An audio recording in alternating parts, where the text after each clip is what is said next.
Ladies and gentlemen, welcome to the Payments Conference of SiGMA 2018, sponsored by BitBay Pay, chaired by Patrick Kadlec.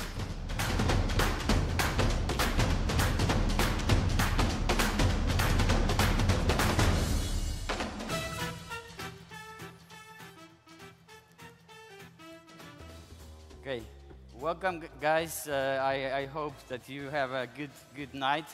And right now we have great presentations. I'm CEO of BitBay Pay. So it's a ecosystem payment gateway for cryptocurrencies. But we also do the fiat transactions. So being here, we want to get into iGaming market. So we have great speakers today, and I want to tell you about how the money evolved through the years. Yeah. So as a humanity, we have 3,000 years of dealing with the money. Yeah? So first we were bartering with vegetables, grains, and life tax. Then we developed the coin. It was 600 years before crisis. Then in 1660 we have a first banknotes. And in 1946, we have the first credit card issued. So right now, we have times of digital money. And all this conference is about the future, where we headed with the digital money, and especially in iGaming industry. So I'm very honored to host this conference for the payments. So I wish you a great day, and I'll be there with the presentations and panels. Thank you very much, and my next speaker will be there. See you.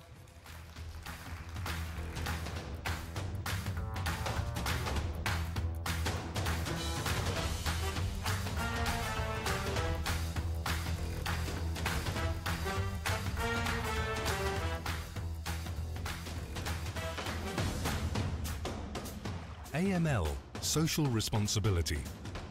Improve your game against money laundering. Verify sources of funds and wealth, and identify problem gambling challenges while protecting players against financial crime. Ray Wilson, AMLGS. Lionel O'Hara, AMLGS.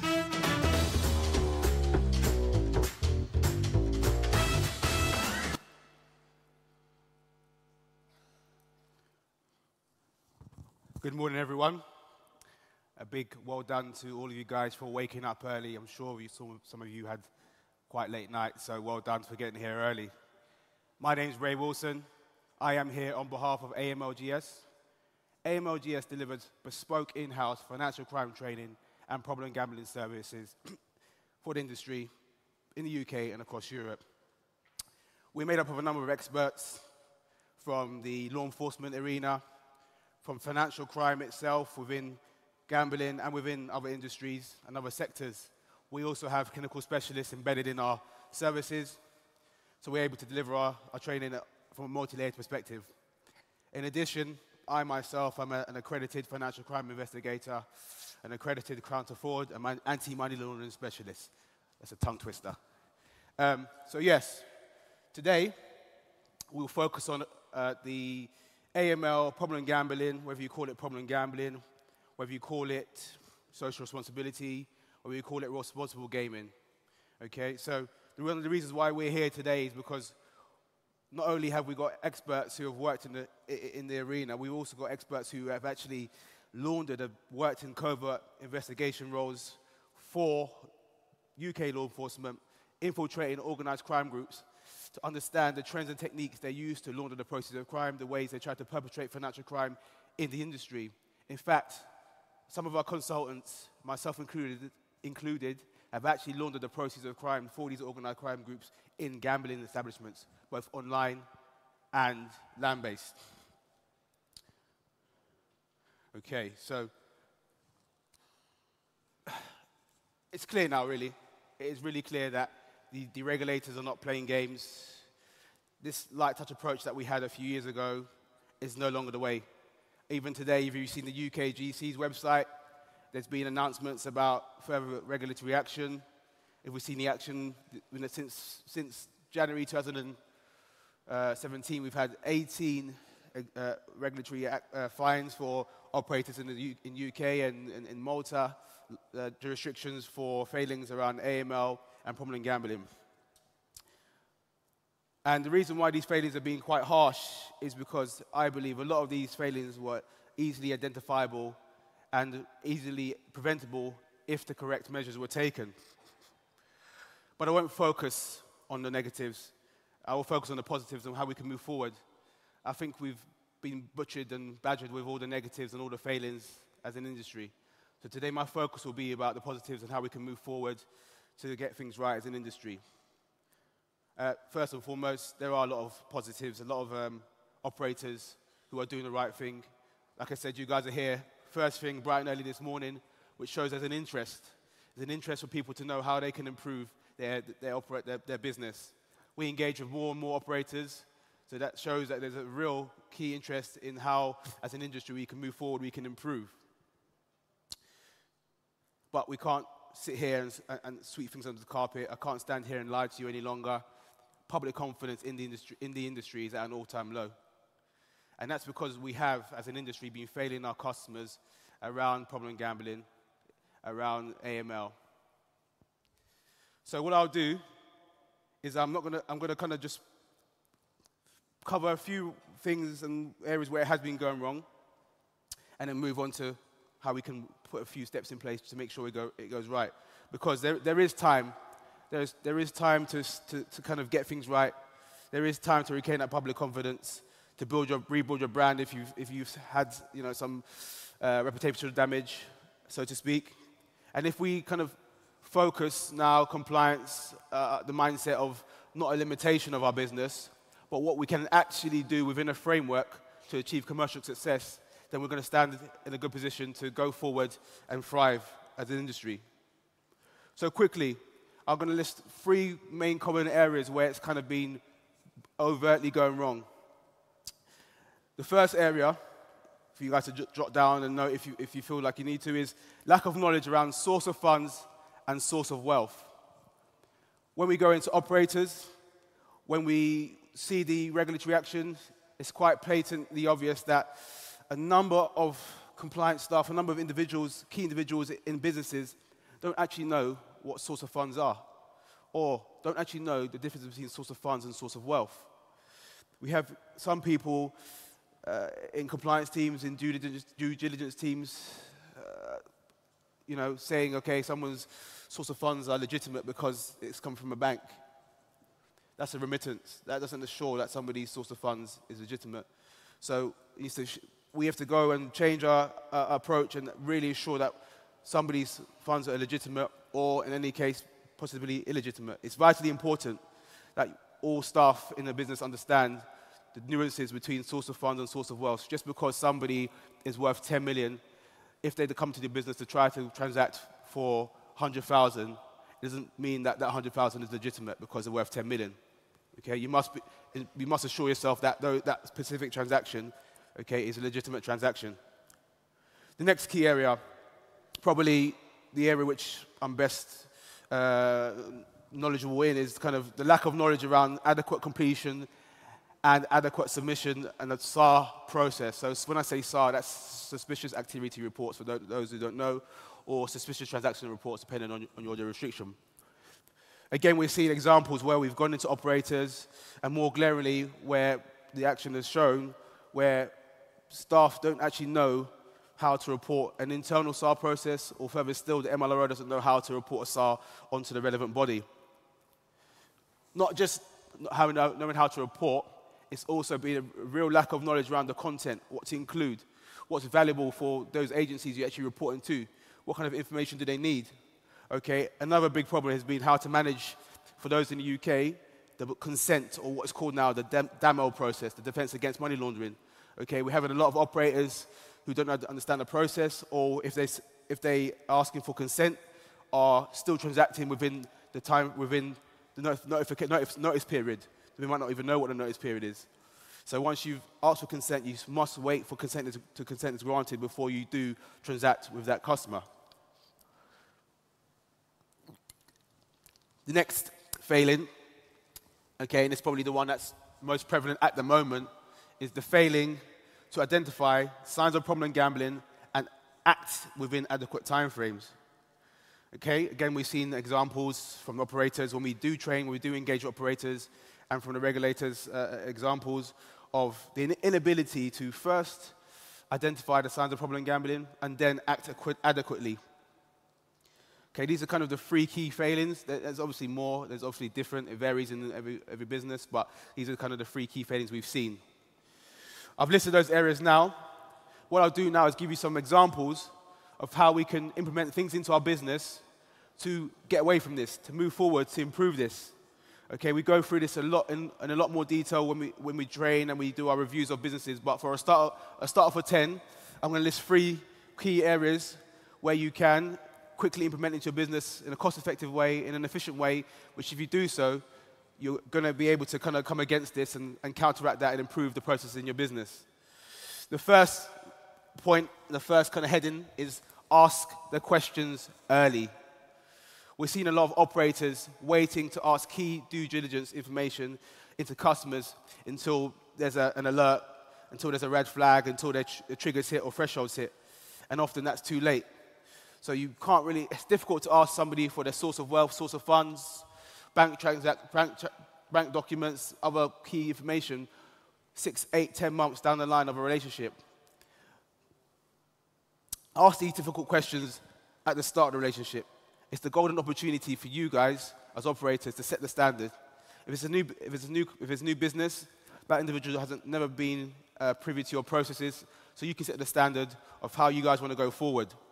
What I say is ask more questions than you even need answers for at that particular moment, because down the line, those questions you've asked will often help you identify whether that person is spending, whether that person's gaming time is in line with what you know about them. Asking someone how they intend to fund their gaming is as important as asking what their name or date of birth is. And we need to get into that mindset as an industry. We've seen the benefit of this when we've gone into operators and implemented processes like this into businesses. The next point, the next heading is risk assessments, a living document. It's imperative that you guys have a good corporate or enterprise risk assessment and also a good customer risk assessment. But it's as important that your risk assessment is an evolving document. We've seen operators often having really good risk assessments. However, they're setting appraisal periods, maybe 6 months or 12 months down the line, depending on the initial customer risk rating. However, that's often too long to identify gaps and missing gaps for possible customer changing their customer profile changes. The risk assessment is there to identify changes in the customer at the earliest opportunity. It should be evolving with the customer's profile live. And this will then help you, for example, with problem gambling. If somebody increases their gaming from what they've said in your application form, they will probably spend between, an hour or 2 hours a week in gaming, but they go to spend hours upon end in weekends, weekdays, 1 and 2 in the morning, to identify that in a much quicker, much more efficient way. The next heading is technology and staff, not technology versus staff. Of course, we cannot function with the technology we used 5, 10 years ago as businesses, as operators. It's imperative to evolve, to enhance your business efficiency and your business profit. However, technology is only as good as the staff or the human or individual creating or using it. There's no point having the greatest systems if there's individuals who are using those systems are not able to maximize the information to hand. We've seen some of the fines recently where a number of the operators have had great identification, customer systems, great monitoring systems, but they failed because their staff doesn't understand how to submit an internal SAR process, or the MLRO hasn't submitted a SAR in the correct fashion. So they're failing because of that, not because of technology. The biggest risk in our industry around financial crime, I call it financial crime rather than AML, because AML, I think we have this kind of closed mindset when we say AML, of people trying to go into establishments with bags of cash laced with cocaine and then giving it over the table or through bank cards and then trying to get it back. The biggest risk in our industry is actual criminal property being permanently disposed in the business. That is still financial crime. Okay, if somebody comes into your business, if a criminal comes into your business and spends their criminal proceeds in your business permanently and lose it all, that's still financial crime. Okay? So, when we equip our staff with the correct knowledge, correct skills, what can then happen is that they're able to do the right thing when technology spots the wrong thing. Okay? And that's why technology and staff, not technology first staff, is critically important. Then we're just going to cover quickly, in my last few minutes, about what the future holds. Okay, there's this intrinsic link now we're seeing of AML and problem gambling. So what I say to everybody here is, if you're able to successfully combine your AML and problem gambling processes, you'd be much better equipped to identify if somebody poses a problem gambling, financial crime risk, or both at a much earlier opportunity. You're then able to engage with the customer before they launder the proceeds of crime, or potentially have to self-exclude. Okay, it's what we call, as a business, something we call pre-crisis intervention. To be successful in this pre-crisis intervention, we must also have proper interaction. What does proper interaction look like? A lot of the problem has been around operators and their interaction with customers with potential problem gambling or financial crime issues. Our clinical specialists have researched types of interaction which will open up the customer. Okay? As an industry, we've got to get away from what we call the auto-response. A response that will get an automatic response from a customer, whether they are in a situation or not. If we get this right, what takes place is something we refer to as a butterfly effect. It trickles down from the customer, through the business, through the industry, and to wider society. I haven't got enough time to go through a live example where I wanted to do, where an individual in a regulated business actually ended up reporting a SAR, and that actually ended up saving lives. That actually ended up stopping a terrorist attack in the UK to be the size or bigger than 7/7. Okay, that information came from somebody actually in a business, understanding and embracing the compliance culture, reporting that information, and actually stopping this. Okay? What does the future hold? If we get it right, the future holds the ability to maximize staff potential without spending a penny on recruitment when it comes to AML, when it comes to problem gambling. We will then be able to regain the public confidence in the industry, improve compliance culture and problem gambling management, safeguard customers, businesses, and wider society, as I just mentioned. If we continue to get it wrong, then we're going to see government, ministerial involvement increase in the industry, start to see more tighter, more draconian regulation and legislation, and potentially license revocations, which I think will happen if we continue to fail as an industry. But what we want to say is that we need to embrace this as an industry. There's no point operators moving forward and saying we're sustainable in an unsustainable industry. So it's about coming together. We engage with the regulators often to try to bring through this engagement, and we'll continue to do that. And we ask for all of you guys to try to embrace this to ensure that our industry can thrive and move forward in the future. Thank you.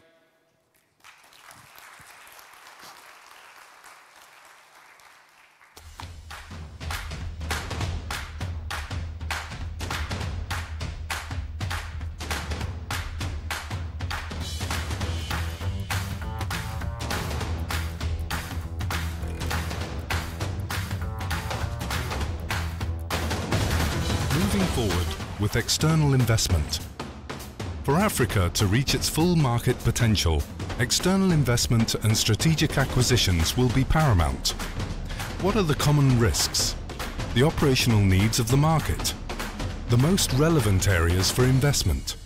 What's the impression among African states on foreign partnerships? John Kamara, Global Gaming Africa.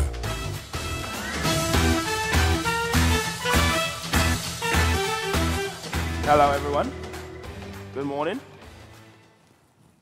How many of you have been to Africa? Raise your hand. So just about 1/3. How many of you would like to go to Africa? All right, let's go. Come. Okay. It's interesting to have this conversation around, and it is a conversation that I'm going to have with you rather than trying to bore you with a presentation. A lot of questions that we get all the time around the African market is what we begin to see as a very interesting dynamics of an ecosystem. And just to start out, to give you some information, and we can catch up later, I'll give you statistics and stuff. First of all, the growth, Africa is 1.4 billion people, okay? And it's made up of 54 countries, so it's not just one big country. It's a lot of different countries with a number of different dynamics. 1.4 billion people, almost 640 million of those people are under the age of 29. So basically gives you a massive market economy of people. And out of that, over 800 million people are unbanked. They do not have a bank account. So again, but these people transact money in a number of different ways. And what we begin to see with, according to the African Union, which brought out a report last month, that we are seeing a year-on-year growth in a number of different markets that is unprecedented at almost 113% in a number of different vertical sectors. So if you start analyzing that data and trying to understand, one, a very youthful economy of people, two, the consumption rate in a number of different countries in Africa has grown from what we used to know as single-digit numbers, 10, 15, to now multiple digit numbers at a 75% consumption rate amongst young people who are consuming.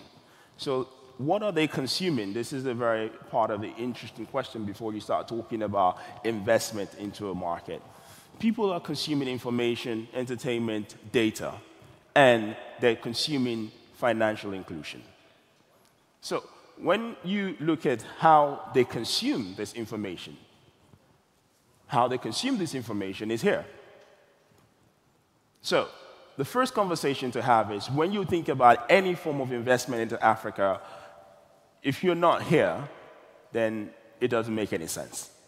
Don't even bother to try to come, because this is where the conversation is had. We have no broadband, we have no laptop, none of those things matter anymore, because everybody at this particular point is focused on the mobile phone. And that is where we now start the conversation around investing into Africa. Techno, how many of you know Techno phone? Have you ever seen a Techno phone? Techno, anybody? Nobody's seen a Techno phone. Okay, Techno is one of the Huawei. Have you seen Huawei phones, anybody? Just a few people? Okay, I mean, you can meet me later, I'll show you one of the Huawei phones. They're actually quite nice. They are real smartphones. And these smartphones cost $70. $70 for a real smartphone. I mean, it's not like your major iPhone, but it does everything else you need to do. Huawei produced 45 million phones in one country in Africa last year, Nigeria. 45 million phones that deposited into a market. Techno, in Ethiopia this year, have already done 27 million phones into the same into another market. So they built one of the largest plants in the world at the minute in Addis. So basically, over the next 3 years, they estimate 254 million phones they would deposit into the continent. The reason why I'm giving you these stats rather than talking to you about pure investment is you need to understand, first of all, what the opportunity really is before we even start going into how do you want to invest or what do you want to invest. Now, coming from both gaming, payments background, and working in blockchain, when we look at the infrastructure that we don't have, and then we look at the infrastructure that we have, which is a mobile phone, you then focus, what you want to do in terms of investment. Another statistic is very interesting. This year, in the past 18 months, startups in Africa have raised $2.7 billion. This might not be a lot, but think about it this way. 3 years ago, the whole startup sector in Africa raised $120 million. Fast forward 3 years to now, $2.7 billion for startups. This is completely unprecedented. We've just had the first $4 billion companies in startups that were 3 years old in Kenya, Nigeria, and Ghana. These companies are 3 years old. They've come from being completely zero, building a product on the mobile phone, to now being a $4 billion company. And what are the spaces that these companies are in? One, fintech.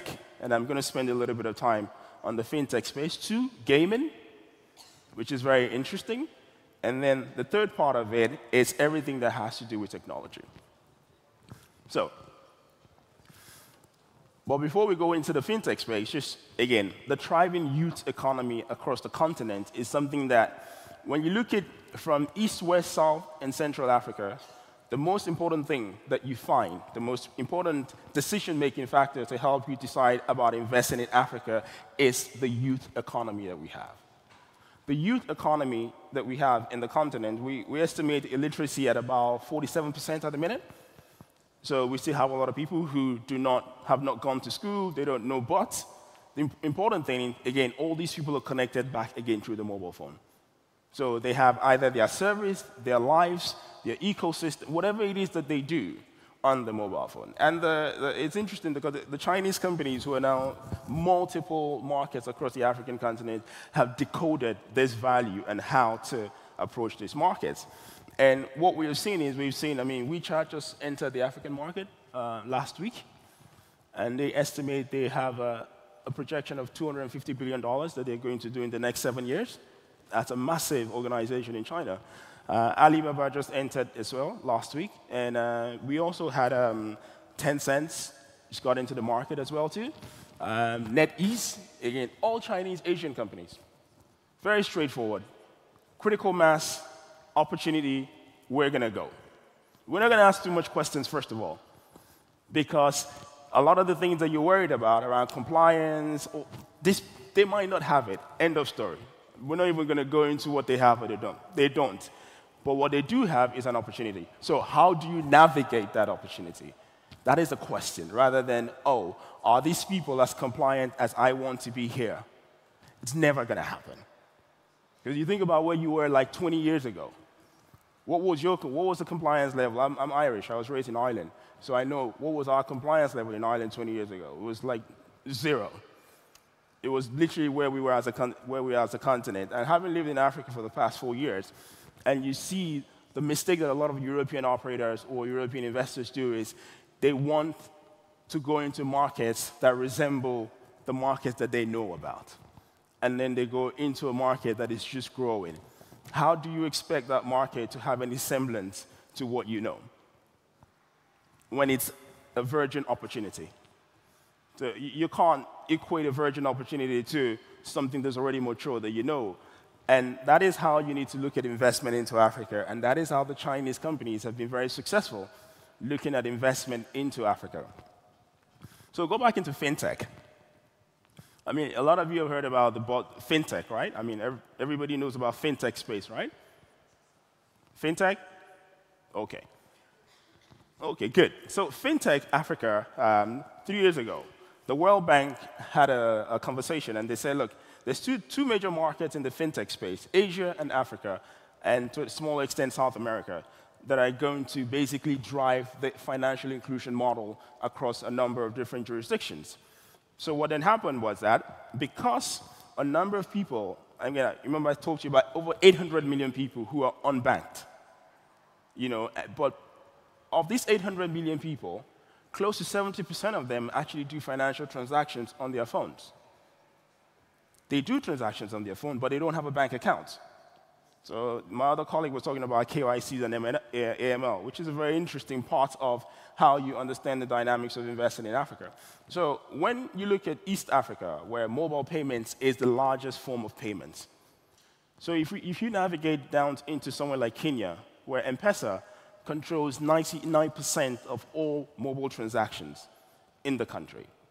M-Pesa, the money that is collected by Safaricom, which is the company that runs M-Pesa, is more than all the money held by all the banks put together in Kenya. All the banks put together, one company that has a mobile wallet has more money than all of them put together. Does that make sense? So that tells you that over 70% of people have M-Pesa wallets, but they don't have bank accounts. They're happy they put their money in the mobile wallet, but they will never go to the bank. So this is the whole idea of FinTech Africa started off the mobile play. If you go to somewhere like Nigeria, where a lot of people have card payments, but nobody has a credit card, everybody has a debit card. I know exactly what I spend. You know, I'm going to spend what I have, but I know what it is that I spend because nobody's going to give me any extra money. So fast forward to backtrack to 3 years ago. One of the most interesting companies started in Kenya called Branch. And Branch basically said to themselves, you know, we're going to play in this fintech space. It's actually an American company, a couple of guys who came from the US and looked at the Africa market opportunity in Kenya. And what they did was look at how do we play financial inclusion. We want to lend money to people. We want to give money to people because that is the first start of financial inclusion. So let us build a solution on the mobile phone that allows us to lend money in real time, just using your mobile phone data. So they aggregate your mobile phone data, they take that mobile phone data, and they make a decision in 1 minute whether they're going to give you money or not. I mean, in a number of markets, it's a bit of a crazy model because it doesn't make any sense. There is no... So what happened is you've seen a company like Branch that's gone from 0 to $1 billion company. In gaming, very quickly, we've seen a company like SportsPesa that started 4 years ago, the first online gaming company in Kenya, and is now a sponsor for Everton Football Club. Sunderland, Everton, and they're now going to be listed on the stock exchange, but it's an African company that's come from 0. So the important thing, if you're looking at investment in Africa, you know, rather than talking about what areas is, you need to understand the ecosystem of the mobile phone, and you need to understand the opportunity that represents of the critical mass. Thank you very much.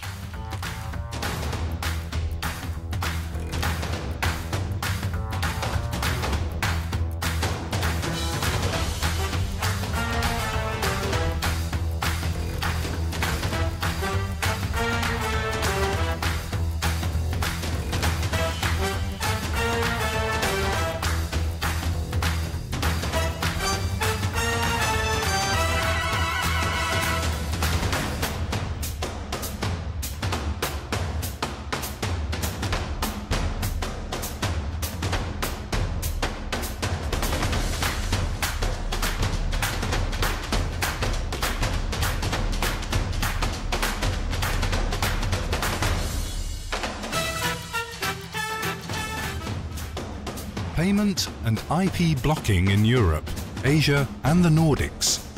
A comparative approach.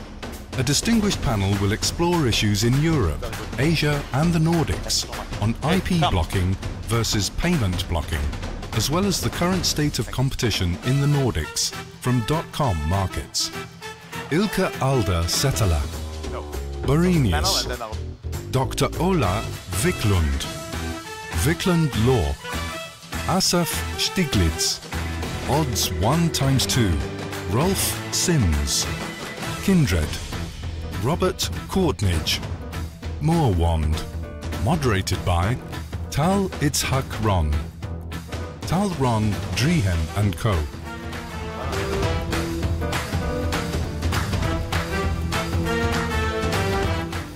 Guys, good morning. Good morning, everybody. What a great crowd. Fun, energy for the 4th time at SiGMA. Listen, for us, being here for the 4th time, seeing how this show started from something really small 4 years ago with Iman and with his team, and seeing it probably being now the best and the largest and the most important iGaming show worldwide. I think it's amazing, and we need to do, first of all, a round of applause for the guys from SiGMA. Really, it's an amazing, and I don't know where this show will be next year, and it's amazing, and hopefully that all of the panel members are enjoying it as well. Yeah. So guys, we have in this session today, I got a distinguished panel of experts from all around the world for a very hot topic. We'll speak on payments, on IP blocking, and we'll speak about Nordic regulation. We'll try to make it interesting and interactive all at once. So let's start for introducing with the guys from here. Came everybody from his own place, and first of all, Rolf Sims. Rolf Sims, even though his accent is very South African, because originally he's from South Africa, but he's of course Nordic, and everybody knows Rolf in his hometown, in own place of Norway. He was working 20 years for the civil service, for various regulations and for various ministries in Norway. But recently, since August, if I remember, in Kindred, everybody knows Kindred. They're a listed company. They have a good presence here in the show. And now you're taking care of all the public affairs in Norway. So thank you for joining us, Rolf. Thank you so much. Next to my left is Mr. Asaf Stiglitz. Asaf Stiglitz from Haifa in the north of Israel, a very well-known affiliate, deals mainly with sports betting and affiliation industries. And for you, also, payments is very implicating your business, and also you deal with some Scandinavian clients. So I'm really happy that you came to us here. Thank you. Next, for the first time with me on stage here, and I'm really happy to have you here. You know, we enjoyed February this year with the UPay card party in London, and now we have here Robert Courtnage. He's the director and the CEO of Morwand, which is the holding company of UPay card. I believe many of you are already working with the UPay card. It's one of the leaders in most innovative payment solutions. You have a booth there, and I'm really happy that you'll join us here in this panel. Thank you so much, Robert. Robert hails from London. You can hear from the accent. Next, we have Ola. He's, you know, when you open we can see that he's a classic Swedish, well-dressed and well-versed Swedish. He's the Keith, we call him the Keith Richard of Scandinavian gaming. Thank you for joining us. You were working in the past for Hansen. Now, a few years ago, he opened his own law firm, already successful and with a large base of clients. And Wiklund Law, and Matthias from Malta is working with us, is here. And also we have and Carl Ron. So really happy that you came from Stockholm to join us here in Malta. Last but not least, is there a direct flight from Helsinki to Malta? Yes. There is? Wow, very nice. From Tel Aviv, there is very rare. So I'm really happy to have you here. Ilkka. Ilkka was inducted for the Hall of Fame of lawyer in Finland, and he deals with competition and antitrust and gaming. And in Helsinki is considered as a really hero in gaming law. And I'm really happy that you took the time to join us to this panel in this type of the morning. So thank you. We have here these people, and let's start. I want to start with Rolf, because we all know that something is going on there, up there. You know, if we're in Malta, probably Scandinavia is up there, and something is happening there. Let us hear from you first, from Rolf, about like the ecosystem, the current trend in the ecosystem in Scandinavia. Well, Scandinavia and Norway, we have an exclusive rights model for gaming. The whole gambling market is founded on two state monopolies. We have one big monopoly with Norsk Tipping, which runs national lotteries, sports betting, iGaming, online casinos. They also run slot machines in Norway, scratch card tickets. Then we have another company called Norsk Rikstoto. They run all the horse racing as a monopoly. In addition, in Norway, we do have a substantial private land-based market, land-based bingo, land-based poker, and other forms of nationwide lotteries. Yeah, that's basically Norway in a nutshell. So we have Norway, we have Finland, we have Denmark, we have Sweden. We have also Iceland, but when we discussed Iceland, we said, listen, it's a too small a market. Ilkka, can you tell us more about Finland? What's going on in Finland? Thank you, Tal. In Finland, we have a legal monopoly. Veikkaus is the only operator there that can offer these gaming services to clients. However, it's possible to provide services online abroad, provided that you are not actively targeting the Finnish consumers. You cannot, for example, pay for YouTube stars to influence in the Finnish market, but you can have very nice sites in Finnish language, and you can have advertisements in the European-wide channels and all of that. So it's really possible. But the interesting thing is that the Finnish Competition Authority has now questioned the whole system, because the Finnish Competition Authority thinks that the incumbent Veikkaus is too aggressively marketing itself in Finland, and that's not consistent according to the Finnish law. So it remains to be seen whether the Finnish market will be opened up very soon, and these online providers are already doing that, because Finnish Veikkaus has to be very active in order to compete against them anyway. So I'm quite sure something will happen, and we will have a new government next year. So let's see. So politics is always has an impact, and as you said, many people say after, let's say, the wars in Sweden and the wars in Denmark have fallen, maybe Finland will be the next thing. That's what you actually said. Most likely. Interesting. We speak about Sweden, Ola, yeah. Dr. Ola. Yeah, but the interesting thing with the Nordics is that all 4 countries have many similarities when it comes to political culture and heritage and so forth. But I think the biggest difference when it comes to Sweden is it's a much more commercial market. And as you know, even today, even though we theoretically have a monopoly, the whole market is flooded with gaming services and marketing. And this is due to that the government wants to maintain the commercial freedom of the monopoly companies of Svenska Spel and ATG. And the private sector has benefited from that as well. So, but now the Swedish government has decided to introduce a licensing system which is coming into force on the 1st of January. And there will be around, like, more or less, give or take, 70 applications, and many newcomers to the Swedish market as well. And I think the biggest challenge, and then try to segue us into the subject of this panel, will be to fence off unlicensed operators, basically. So what you say, Ola, if I understand correctly, when you speak about fencing, you see, what you say is, and that will be the next topic that we speak about, you say that the challenge will be to see how the regulator will protect the interests of genuine Swedish licensees from people, let's say, coming out of Malta or Curacao and targeting your audience? The problem is, and that's the problem with any country in Europe, that the arsenal of sanctions are many. Yeah. But when I speak to the head of the prosecutor's office, and they just say that we have no resources to hunt down companies and CEOs around Europe, and we won't do that. We have enough on our plate as it is. So I think that's the problem. In theory, there are sanctions available, but in practice, there won't be any enforcement, I think. Interesting. Thank you so much, Ola. So we heard about the ecosystem, we heard about Norway, Denmark, Sweden, Finland, and we also want to understand, we're dealing here with gaming operations. The most important thing for gaming operation, they don't do it for fun or as a non-for-profit, even though, we have social gaming that can sometimes look like that. But we want to make sure that the payments are working, and that is part of the business. And Asaf, you're an affiliate. You're an affiliate. You're not an operator. You're not a lawyer. You're not a payment solution provider. You're an affiliate. You work with operators. And when we discuss, we see that the payments industry actually have large influence on your operation. Can you explain how? Yeah, of course. At the end of the day, you want to get your payments and you want to get your money. And even if you participate in a regulated market, white hat, etc., you are facing lots of hurdles, starting with establishing a company, then getting a bank account. It's a huge headache, especially for people outside of the EU, like me from Israel. Even the company is an EU company. If you are an Israeli, it's a huge headache and it's a huge problem. And then the KYCs that the operators want from you.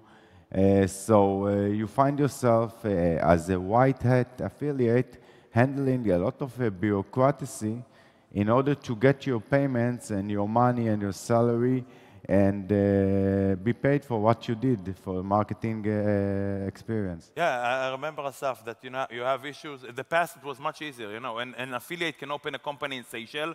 I believe many people are missing those simple days. You can open a company in Seychelles or BVI over the internet. you open the company, you bring players, you get your money. Easy as 1, 2, 3. Now Asaf had to open an European entity, right? Yes, you see, before, as Tal said, it was much easier. You could have an offshore company, and it worked swiftly, but all the AML laws and the regulators, etc., made it very tightened. And even in Malta, for example, we see that banks like BOV are making it very difficult for affiliates, also maybe for operators, to receive their payments. And Malta is the center hub of iGaming. So especially if you are operating from Israel or other jurisdiction. Yeah. Robert, you're CEO of More One. More One is a leader in the payments industry. You're based in UK. You're all your life living in UK. You don't have those hurdles that Asaf speak, but I'm sure many of your clients have challenges. So there are challenges. Can you relate to the challenges that Asaf spoke about and some of the solutions that exist for covering these challenges? Yeah, I mean, so my background is 30 years as a payments lawyer specializing across the whole of the EU. And clearly, we've come up across these issues over many years. On the positive side, I think the way in which the European legislation has come through the first payment service and the second payment service directive and the second e-money directive, and now we've got the fourth and fifth money laundering directives, the fourth one in, the fifth one coming in a couple of years. These things are hurdles, but at the same time, the way in which the second payment service directive has come in is being opened up the banks to payment service providers and to try and bring in affiliates like yourself so that we're able to better onboard people. And the KYC is being clamped down on very severely in MLD4 and MLD5, and we have all this source of funds issues for money remittance and money transfers. And then on top of that, you have to layer on the schemes. You've got the Visas and the MasterCards, as well as Amex, China Union Pay, and the others. And the way in which they interpret the rules is very much based, certainly with the main ones, is on US regulation. Right. So you have US regulation, European regulation, and then you have state-by-state regulation, especially in the Nordics, which can be very restrictive. So you find the regulators are asking the payment service providers, can you prove to us that the clients you're taking on in that country are doing regulated gaming? So that, like you were saying about your new licenses coming in, they wouldn't want us to take on a merchant that was providing gaming services in your country unless they had fulfilled criteria and were allowed to do it. And so we as a issuer of payment instruments, whether they're vouchers or whether they're cards or e-wallets, very much have to comply with both the regulation and the scheme rules, and that can make it difficult. So I'm trying to facilitate as close as we can get to the guidelines so that we can make payments work. Yeah, and I actually see it on the day-to-day. You know, with working with your team, you're between the operator and the affiliate, between the operator and the bank, and trying to make sure that everybody is happy. As you said, all these KYC demands are coming and becoming more and more complex. And we cannot say that it's not for a reason, because we know that in this industry there are problems. There is crime. We all heard it 2 panels ago. There is crime. And part of the way is to make sure that the industry will continue to flourish with the prevention. Exactly. Thank you, guys. First of all, thank you, Robert. And it's interesting to see how it will still be developed. You know, in the past, there was less type of banks, and now it's other type of banks. Everything is evolved. There's Revolut, which I think also should speak today, one of the representatives, that also disrupting the industry, specifically here in Malta. There is the issue of SATA Bank that now closed here in Malta, and their affiliates who do not get their money from operators.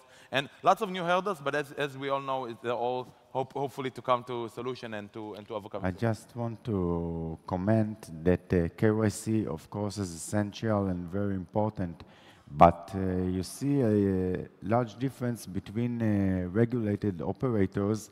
Some of them are doing all of them are doing the KYC, of course, but some of them are sticking hurdles in your wheels and making it very hard for you. When they want to even pay. if you want, when they have to pay. Exactly. It's funny, exactly as you said. When they get the money, it's not a problem. When they need to pay then the KYC issue. Please bring us a statement with a European bank, with an IBAN, with a SWIFT, with 3 months, and with everything. And that's a problem, because people say it's not fair because the rules that changes in the middle of the game. We speak about payments, and let's speak about a very, let's say, sensitive topic. You know, in my eyes, it's sensitive, but I think people in Scandinavia are saying, what do you speak? That's very normal. And I want to speak about payments blocking and about IP blocking. And the latter, the IP blocking, the domain blocking, for me, you know, as an Israeli who come from the idea of freedom of speech and democracy, it's crazy. You know, I remember we were discussing it, Ilka and Rolf and Ola, in Prague with Nina from Denmark. She said, come on, it's something we're okay with this. And I'm speaking about blocking a website, okay? Blocking a website by a regulator or authority because they think it's not legal. Probably it is not legal, or it's a gray market. This issue of an IP, Internet Protocol blocking, is something that I think it's quite, let's say, strict and maybe very aggressive. The other thing that I would like us to compare is the payment blocking and to understand what is better. The payment blocking, let's say I think that this operator is working with a Curaçao license and is working across a jurisdiction where it's illegal to do it, and then the regulator blocks it on the payment side. So there's two issues, payment blocking and IP blocking, and I want to discuss these two, see whether it's effective and whether is it common. So let's start with Norway. What's going on in Norway, let's say, if you have an illegal operation? Well, in Norway, Norwegian authorities, they undertake payment blocking. This was enacted and adopted by the Norwegian Parliament in 2008 and came into force in 2010, and is undertaken by the use of the Merchant Category Code 7995, blocking all Norwegian cards, and Visa cards and MasterCards, and also the Norwegian Gaming Authority can issue orders to banks to stop using certain bank accounts. Payment blocking has not been that efficient. The Norwegian authorities admit that themselves. This was stated in a parliamentary report sent to Parliament in 2016. So at present, the Norwegian authorities are now looking at introducing more stringent regulations targeting third-party payment providers. It's basically to tighten up and make things more stringent. And this raises many issues. The first is the issue of proportionality. Should they use so many resources to obtain something that has a little effect? Because there are always ways around a payment ban. The second is, should banks actually have a policing role? Should banks actually be policing gaming legislation? The third issue is the free flow of capital in the EEA, and also payment blocking can also affect other economic transactions undertaken by banks and third-party providers outside gambling. Then there's the issue of the free use of cash. For a Norwegian citizen to play on an offshore operator is not illegal. Should the government actually go in and stop people with the freedom of choice to use the money what they want to? So there are many issues here, but basically it's not working as intended. It's interesting. Yeah. You spoke now about freedom of choice. This is something we spoke about freedom of speech, but it's actually exactly what you say, freedom of choice. Let's say a guy in Oslo wants to hear AHA, you know, Scandinavian music that I like from Norway, and very popular also outside, I'm sure. And they want to play there. They're coming from the evening, and the most stereotypical Norway guy wants to play in an offshore casino. Not even an offshore casino, it's a Maltese casino based here, okay, and targeting you. And you say that there is a good question whether it's allowed. It's a philosophical question. I mean, there's a freedom of choice, because it's not illegal for Norwegians to play on a gambling site in Malta. And should the government actually go in and say, you can't use your money on this, because we don't like it? So payment blocking raises a whole lot of issues when it comes to the legality in light of European Union law and the effectiveness, and also the principal discussion, should banks actually be given a policing role? You're right. When it comes to IP blocking, we don't have that in Norway. It's highly controversial, but it's being now considered by the Norwegian government. Interesting, interesting. Ilka? Yes, this is very, very good question indeed. In Finland, we are discussing the issue. There's a working group considering it because of this fact that online service providers compete with Veikkaus.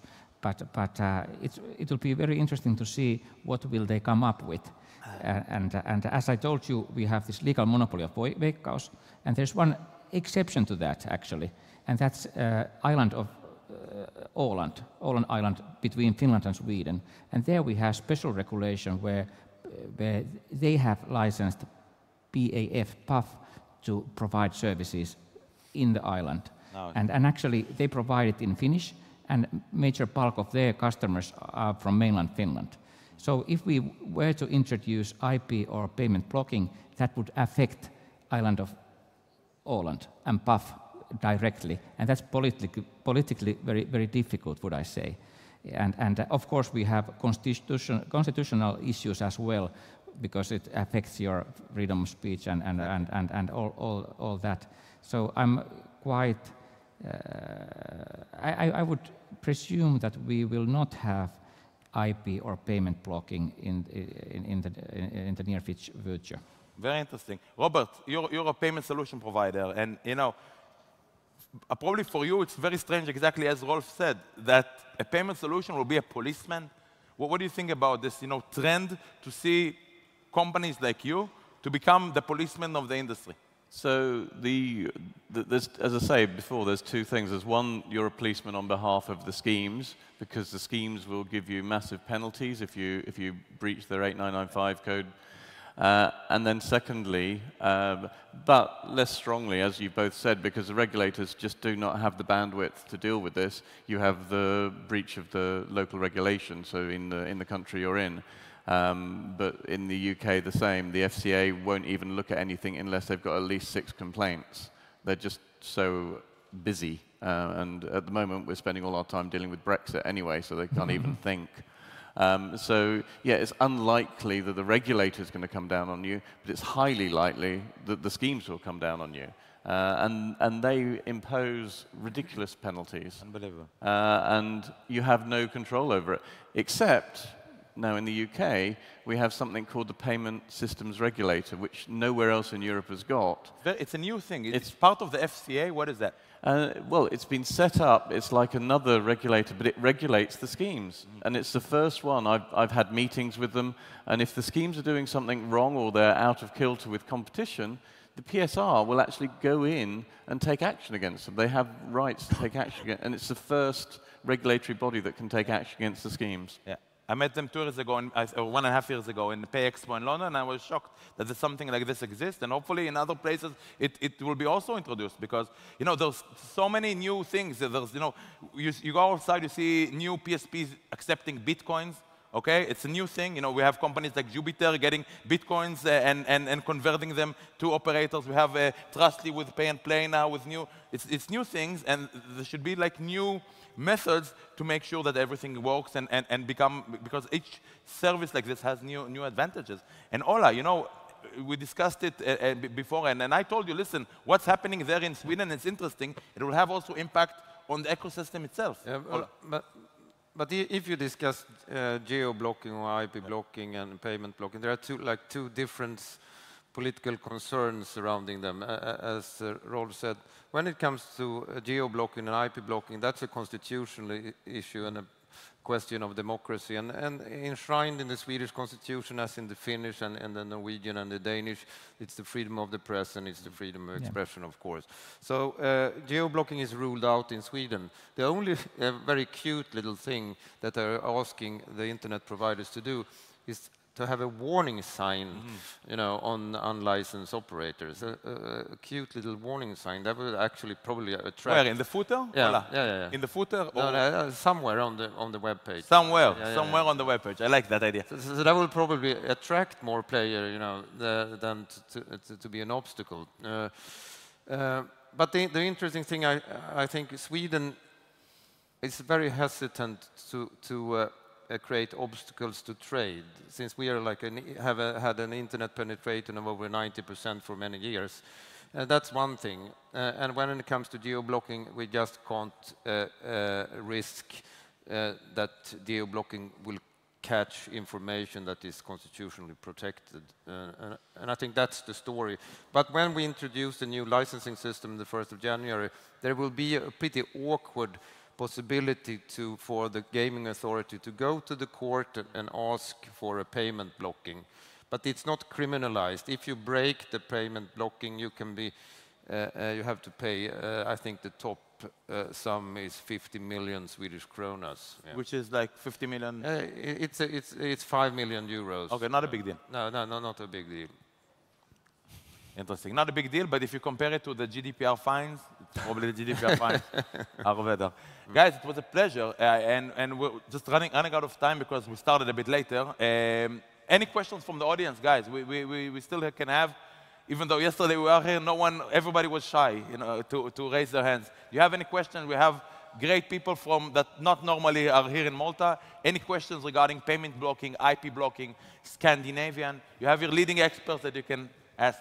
I can raise one issue. I think that the next phase of enforcement in Europe by gaming authorities will be, they will probably issue a number of fines now the coming months. We all know that. But the interesting thing will be, will these violations have any effect on the licensing regimes and the standing of the licenses in these jurisdictions? Because formally they should. But I think the Swedish Gaming Authority will take a practical stand because they want a channelization of 90%. So they can't just, throw out, big Swedish operators, from the licensing system. But I think that will be a new interesting phase, and especially for lawyers as well. We'll see it probably next year. We'll see it. Probably we'll have a sequel next year. Or even before. And guys, it was a pleasure for us. So I would like to thank again Ilka from Finland for coming for us, and Dr. Ola from Sweden, and Robert from London, from St. Mary's Axe, from the Gherkin building, one of the most favorite buildings in the city of London, and Asaf from Haifa, and Rolf from Norway. Thank you, guys. Stay with us because we're continuing. Robert, you'll stay with us. And now we're having our next one. Thank you so much, guys. Thank you.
Innovations in payments.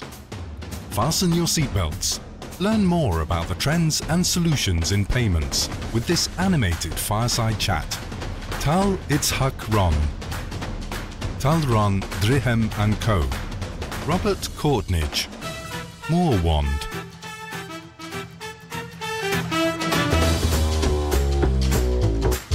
Wow. Everybody stayed, which is nice. It's a good fit. Guys, hope you enjoy. I hope you have a good time. I'm having here Robert Courtnidge from the famous Courtnidge family. In Malta, there is 10 families.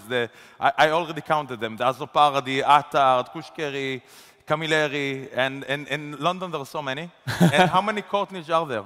There's probably about 10 of us in the whole of the UK. 10 about all the UK. So Robert is 30 years of a payment lawyer. And he's in UPay Card, in Moorwand, the holding company. And I'm really happy to have you here to discuss the next generation of payments company. So let me just say welcome and thank you all for staying on to just listen to me. I've been a payments lawyer, as we kindly pointed out, for over 30 years. But I've been a CEO of a payments company for less than a year.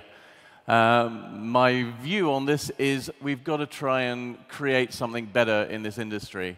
I think the whole BIN sponsorship, the PaySR stuff, what's going on in payments, has become very stale.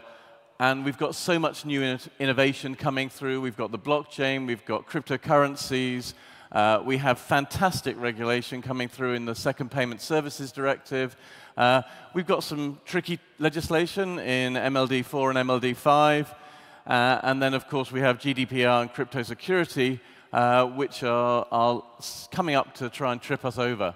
So we really do need to ask ourselves a question: how do we get through this myriad of rules, regulations, and come up with solutions? And That's why I stepped on board to be a CEO of Morwand, which one of our brands, which you'll be fully aware of, is UPayCard. We want to be there in the innovation side. We want to go beyond the sort of situation at the moment where you have issuers that are causing many roadblocks to companies coming on board. Too many issuers out there don't know where the grey stops and the black and white starts and finishes. This is actually, Robert, why you offer actually an all-in-one solution, right? You have Morwand, you have PackSep, you have even try payments, if you can discuss this solution. Yeah. No, so our solution is trying to offer something new. So one of the things we're bringing into Europe, which no one's done before, we're going to be the first issuers and are the first issuers of UnionPay cards, which are a new solution. With Visa and MasterCard pushing away from cross-border issuance, passive issuance, UnionPay are being a little bit more open on that front. Now, at the moment, in the gaming industry, because they're owned by the Chinese government, they're still a bit restrictive, but we're starting to push that out, because UnionPay is the brand outside China. So China UnionPay in China, very restrictive. Yeah. Outside China, we're starting to open those doors and create some new momentum. And as I say, what we're offering is issuing, we're offering acquiring, and e-money and payment solutions. So coming up with modern solutions for IBANs, e-wallets, wire transfers, which is what you're all used to with UPayCard. But why are we different? Well, number one, we're crypto agnostic. So we're working deliberately in the crypto space. So we're working with companies that are Bitcoin blockchain exchanges. So they're creating abilities to use a physical card or a virtual card, Visa, MasterCard, UnionPay, to access your crypto funds, which hasn't been done before. This is very unique, and I believe many of the people know how it's difficult to bank with even blockchain ventures and even for blockchain magazine, you know, we're the lawyers of News BTC. They're very well known in the crypto business, but many banks said, listen, we do not want to bank a company with BTC, but you did it, your team did it. So what we've done is we've created a blockchain policy, a Bitcoin cryptocurrency blockchain policy, which we are getting approved by the schemes, the Visas, the MasterCards, UnionPays of this world. And if we want to onboard a company that's in that space, they have to comply with our policy. And I think we're the first issuer and acquirer that has such a policy in place. Which is nice. As I said, again, we're not just black and white. Being a lawyer for 30 years, I know where the grey bit ends. And so where other providers may cut you off with their KYC AML process earlier, we're prepared to go that further step. We know where it ends. And we're scheme and regulatory friendly. I've been working with the schemes as their lawyer for the last 30 years. Right. I've been working with all the regulators across Europe for the last 30 years. So they know me, they trust me, and we can work with them to create solutions for this market. And finally, on the previous slide, fast decisions. I sign contracts quicker than anyone else. I did an 80-page contract. I negotiated it in 20 minutes because I'm both CEO, so I can make the decisions as principal, I'm the in-house lawyer, and I'm the compliance. So I can make decisions, we can do things quickly and efficiently. So we get things through. That's exactly, and it's a very difference, you know, because in this issue, in this business, we're not only speaking about the big fish or the small fish, we're speaking about the faster fish and the slower fish. And if you be faster and efficient, we're trying to be so also as lawyers, to be fast and efficient, it will be better service. And that's the same, that's all what we're trying to do in this industry. So our capabilities, as I've said, I mean, this is repeating a bit, but we've got agency with the EMIs and PIs in multiple territories. We're also looking at other territories. So Israel, again, we're getting a license in Israel so that we can issue over there, which would be very useful, I think. That for me, very even though it's a very small, you know, Israel, we speak about it with Asaf or with Jenny and with Jenny. It's a small, you know, but you still want to, it's like a challenge. Why are we want to be global. I'm looking at Asia Pacific, and finally I will be looking at the US. But over the next few years, we're looking at expanding well outside Europe, because everyone wants global solutions. No one wants a payment solution that only works in Europe. It's too limiting. We want to remove borders while Donald Trump wants to put them up. And we have a larger risk appetite than traditional bin sponsors because we know those guidance. So we flip. So it's a bespoke, risk-based approach. As I say, onboarding and compliance, clean and frictionless. I don't know many bin sponsors that could say that. We've got operational efficiencies, which everyone knows about from the UPay card team. Very friendly, efficient people that just want to get the job done. All of them are from Moldova, which is also one of my favorites. You can see there, booth S333 there in the end. Nice people, very motivated and very friendly, which is nice, you know? And we're trying to keep it simple. We're agnostic to scheme, processor, bureau, whatever. We work with anyone. And we have a very simple pricing. And we're the people you want to do business with. We want to go out there and do business with you guys. We understand your industry better than anyone else, and we just want to open the doors. And just to understand the branding, so more ones you won't have seen, but this is our branding, this is our logo. We are BIN Sponsor Solutions, and under that branding we also have the UPay card solution, which you're all familiar with, and we'll continue to run.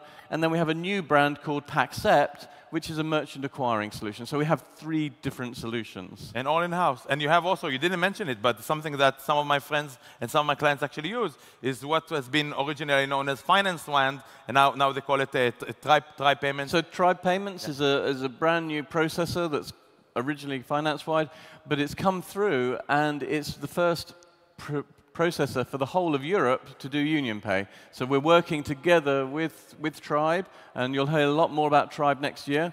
And Suresh has been speaking in a panel with me in Lisbon Affiliate Conference. He's a great guy. Suresh, also based from London and very knowledgeable. And our aim is to be this first bin sponsor unicorn. So I hope you like our nice wheelie bin with a unicorn in it. We are the newest, freshest, and most innovative payment solution in the marketplace, and we want to do business with all of you. Thank you very much for your time. Thank you. Thank you, Robert. Any questions for Robert, guys? So, thank you, Robert. Thank you, guys. Let's have a great session. There are lots of interesting sessions today, also on crypto and fiat to crypto and banking for the unbanked. Stay here. Thank you.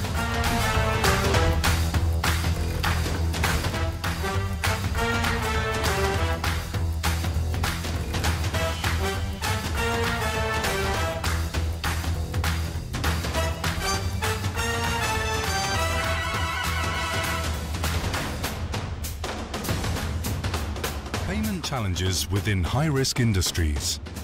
Victoria Soltes.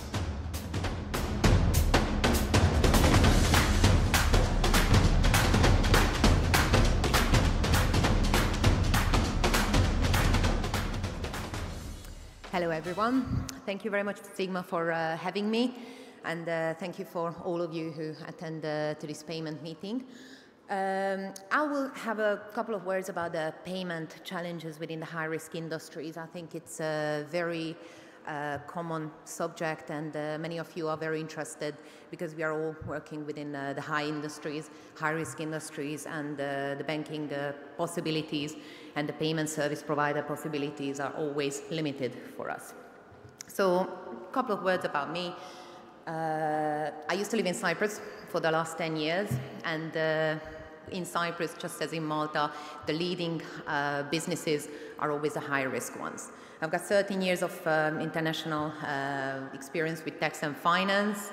I'm originally an accountant, and I've got 7 years of C-level experience, so I have first-hand experience of the struggles of these high-risk industries.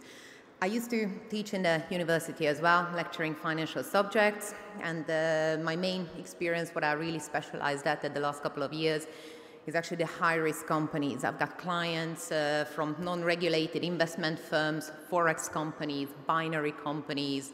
I used to work with blockchain and pharmaceutical companies as well, just as well as gaming. And you would even think that the pharmaceutical companies are high-risk companies. Yes, I do have a client actually who was selling tablet pressing devices online and binders for tablets. And even though there is nothing illegal in that, there is nothing weird about that, it's actually classified as a high risk, and he was really, really struggling to get any kind of banking or payment service provider for his business. So it is a very wild industry out there, and everybody is classified to be a criminal. So unfortunately, we have to prove ourselves right to be good enough for the banks. It's a very funny life out there. You never played banking. It's easy. First, you give me the ball, then I charge you every time you want to play with the ball. And I will also charge you if you want to give the ball to someone else, and a small monthly fee for holding onto your ball. Does it seem fair to you?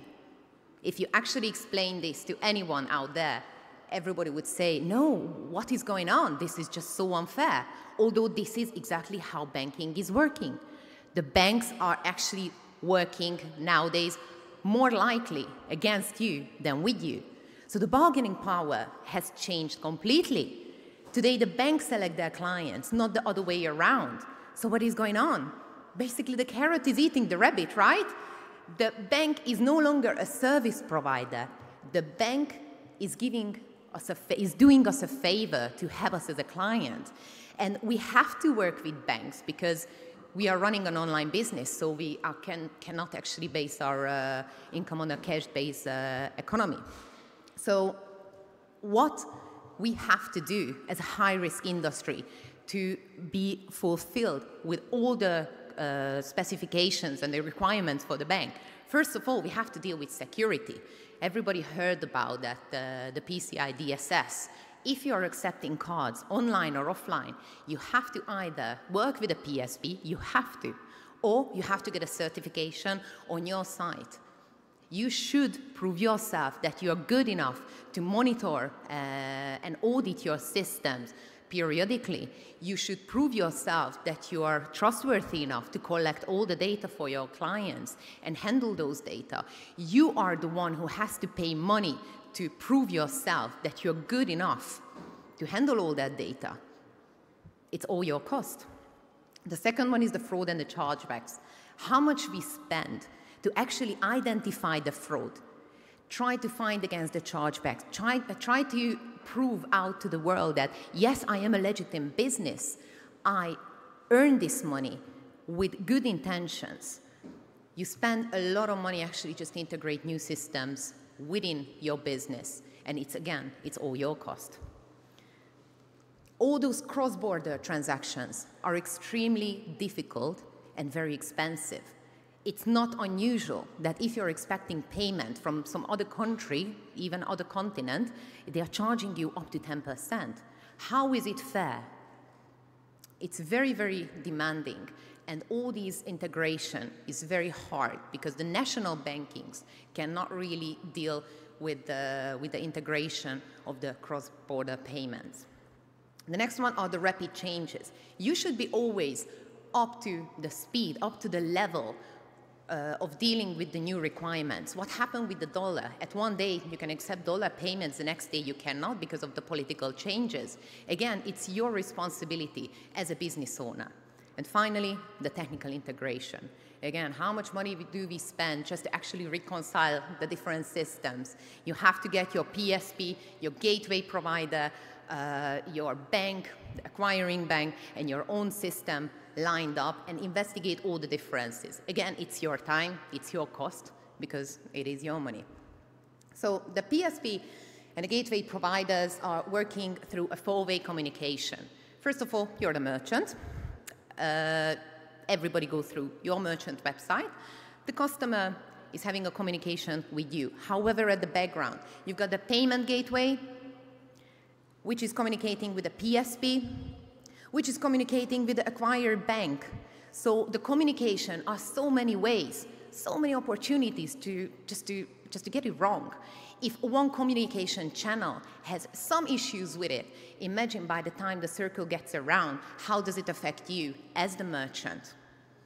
It's actually a four-way communication, and once you call the support contact centers, I'm sure that everybody's familiar with that, there's a nice lady at the end of the line who has no clue about any kind of technical information. They cannot really help you out. Again, what happens? 24-hour delay, getting back to you. Your business is the one who is suffering. Again, if you would like to get some new PSPs on board, it's a very slow implementation. It could take up to 6 to 8 weeks. So we are in a constant seek for new PSPs as we are getting on new markets. We want to give better customer experience and getting on new markets. It's an ongoing challenge. Conflict of interest. The clients want to work with new PSPs. The PSP want to onboard new clients, but the acquiring banks have strict regulations and compliance to deny the high-risk applications. So it gets more and more expensive and more risky to bank for these high-risk clients. So the licensed entities are on the high risk. Hooray, I'm licensed. But no, I'm not good enough for the bank. So why is it? Because there is no general criteria about what is good enough. The banks have their own risk assessment, which is not necessarily the same as the government's regulation. So now you've got the government regulation against a public company, which is a bank, and you have to prove yourself good for both of them because there is no trust. So what's the solution? Maybe a common licensing criteria is needed this time. If I'm good enough for the government, I should be good enough for the banks as well. So what's the way forward? Maybe a new banking attitude. You should seek for low-risk PSPs and stable providers, which are the safest, but obviously the hardest to be accepted. So maybe the banks should change their attitude, but the goal is a complete transparency. And for the last, I brought you a very interesting slide. I'm sure that many of you have seen that before. Before, what happened was, it's you, your money at your bank, going through different PSPs to pay someone else's bank to reach the money to the end beneficiary. After what happened with Bitcoin, everybody was so confident about it. Yes, we've got the Bitcoin network. It's a one-way step. The money reaches the person that I'm intending it to. But what's the reality now? It's getting more and more complicated. So as I said, the goal is the complete transparency. It's your responsibility to comply. It's your money and your time. So thank you very much. Thank you very much for your attention.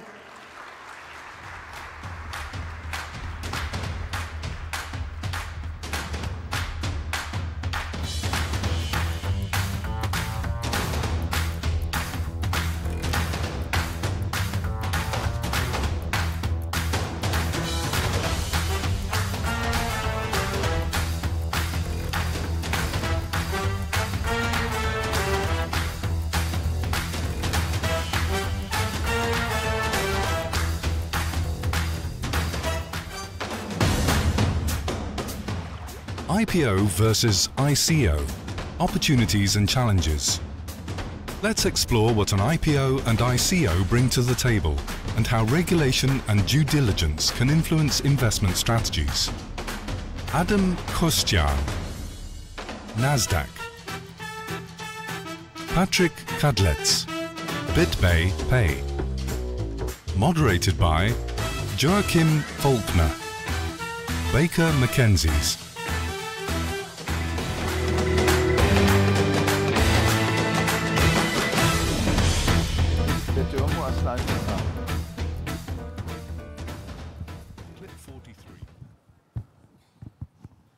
So hey everyone, I'm Joachim Faulkner. I'm a lawyer from Stockholm, being at Baker McKenzie.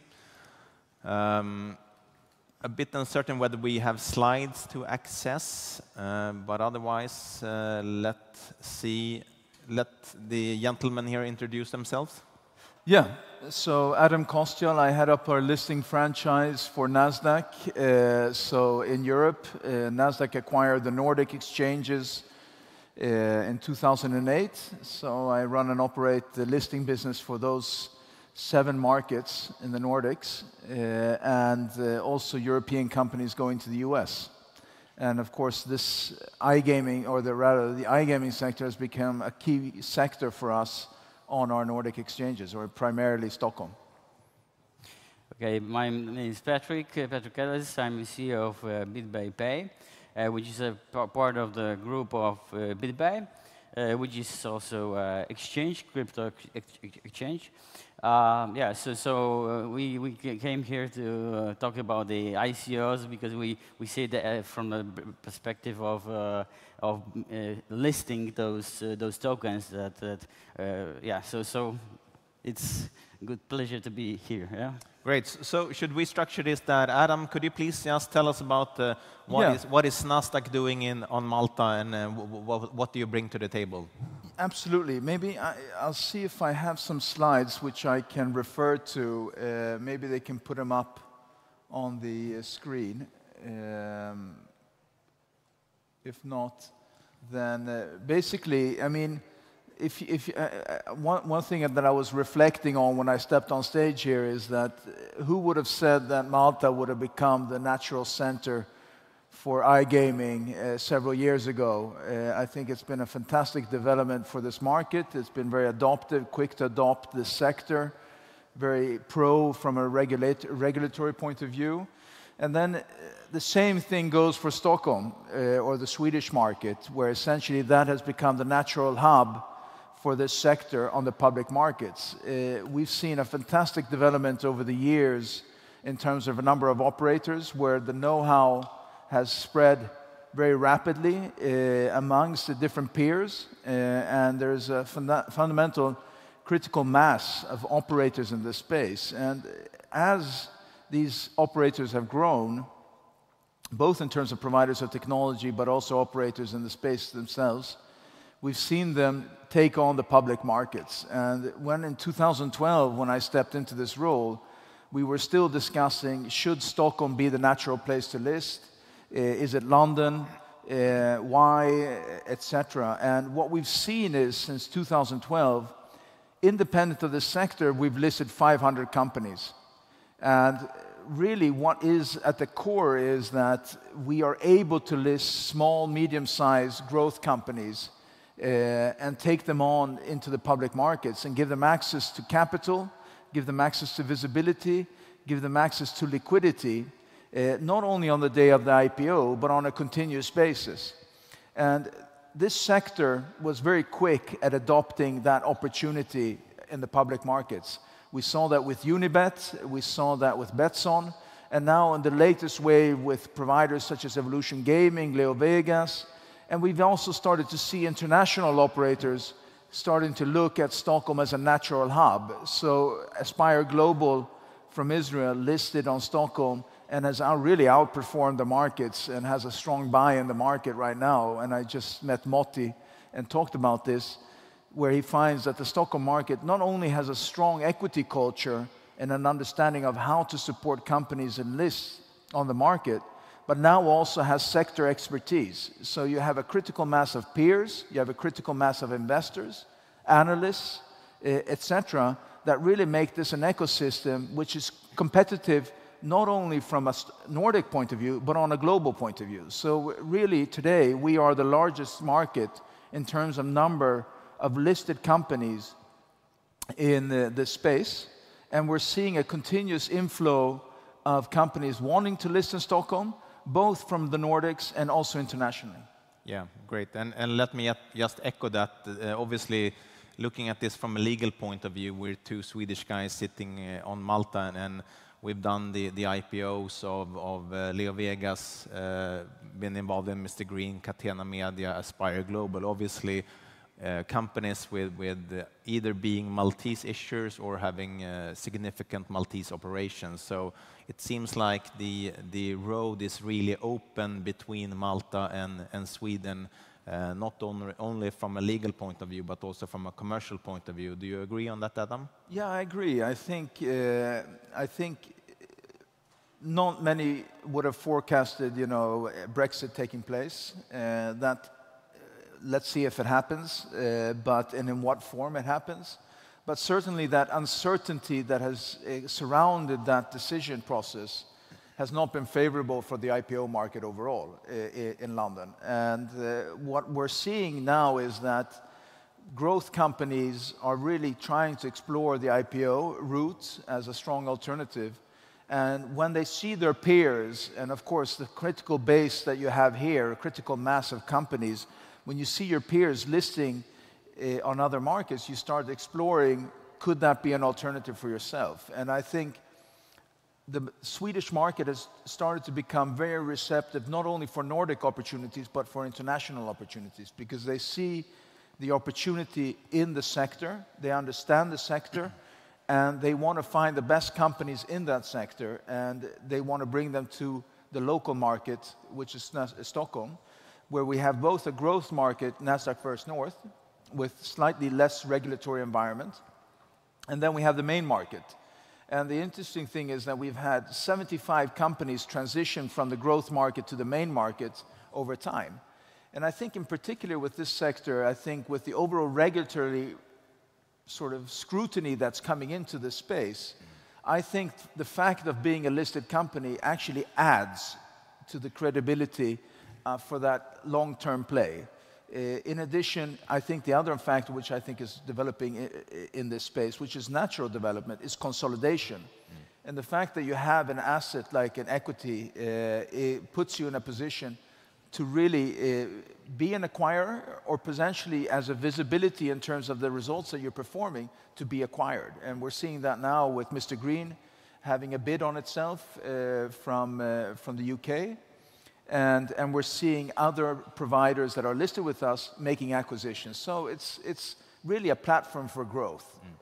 And obviously we've seen all the companies that have been listed in Stockholm from Malta or with Maltese operations, Leo Vegas, Evolution Gaming, Catena Media, Mr. Green, they have started on a smaller market and then moved up to the main market. So obviously a very good platform for purposes of developing. And I think it's not only the, I mean, we'll come to the ICO piece, but I think the true strength in the Stockholm market is the equity culture that exists there. Fundamentally, 80% of the population owns shares, either directly or indirectly. That means that you have every household engaged about the opportunity of creating wealth around equity. That's a very unique situation if you look at it from a European level, which is typically more debt-driven. And that's really the fundament of what is going on in Stockholm. Then, in addition to that, you have sector expertise, which iGaming has become a leading sector, and where the Swedish market, or the Nordic market, is one of the leaders in this space. And we've seen that with, as you mentioned, Evolution Gaming, Catena, Leo Vegas, and many others that have really positioned themselves as not only players, but growth players with ambition, and where the equity market and the exchange can really leverage, give them a platform for growth. And I think one more aspect which I think is interesting now is that when you start looking at the US, the fact that you are a listed company, the fact that you are a credible player will hopefully help these companies when they start evaluating whether it's phase 1 or phase 2 in their expansion plans into the US. I hope that the fact of them being listed will minimize this or increase the comfort zone for different parties, both the regulators but also the commercial counterparties, in engaging with these companies. So Patrick, obviously a lot of focus being on the equity side on the stock exchange in Stockholm. But what about ICOs? How can that compete with IPOs? So we are on we are on the other side, of the on the evil side. Yeah. So I have Mackenzie and Nasdaq. So I need to be. To talk about the ICOs that we gone last year and this year. So as you know, last year was a massive for ICOs, and so for the startups that even they go to VC, asking for $10 million, it would be not possible before ICO, so this trend, I can say. It was really, something extraordinary when you compare to IPOs. Yeah. So, but because there is no regulations, the 95% of those companies just collapsed. Yeah, in the first 3-4 months after getting the token listed. I think this year, next 2 years, it will be something like combination with IPO, say ICO, so STO, security or equity tokens. So I think those two worlds, like old school Nasdaq and other exchanges, national exchanges, needs to combine with blockchain technology. Yeah, but I can give my sort of view on it, and I think, you know, as an exchange, we look at ICOs very carefully because we see that as an opportunity, but also as a competition. So I think what is, you know, there's a lot of money out there in the markets today. You can raise money both in private or public environments, whether on the exchange or outside the exchange. I think at the end of the day, when you raise money, it comes with a responsibility. Yeah. And I think the ICO market has had the challenge of the cryptocurrency fluctuations with a lot of volatility. But then you've also had the responsibility fluctuation in terms of, you know, the credibility in that space has not really grown to become established, and the credibility of leveraging the ICO has not really sort of cemented itself. And I think that is a challenge, because if you don't build the credibility, whether it's on the IPO market or the ICO market, that will never be a long-term solution. And I think from our perspective, in this space, I think the ICO could be a very attractive proposition over time, because it's very efficient. The distributed ledger technology that blockchain has to offer is also very sort of transparent. But I think at the end of the day, what I think the ICO really has against itself is a transparency issue. It has the credibility issue. And I think at the end of the day, the ones that are really successful with the ICO are the bigger brands, you know, like when Telegram does it, or etc. So I think it's still yet to be proven as a common way of raising money. And I think to your point about the tradability aspect, because I think if you compare an IPO versus an ICO, when you've done an IPO, you have an equity. That equity is tradable, it's liquid, both for the investor, but also for the owner. And I think these are key assets that have to be translated into what I know many markets are looking into now. How do you create that liquidity? How do you create that credibility around that platform? Yeah, this is what I want to address. The STO or equity is something that if I buy a token from you, if you're issuing ICO, right now I need to have equity in the space of the new company. But also it's like something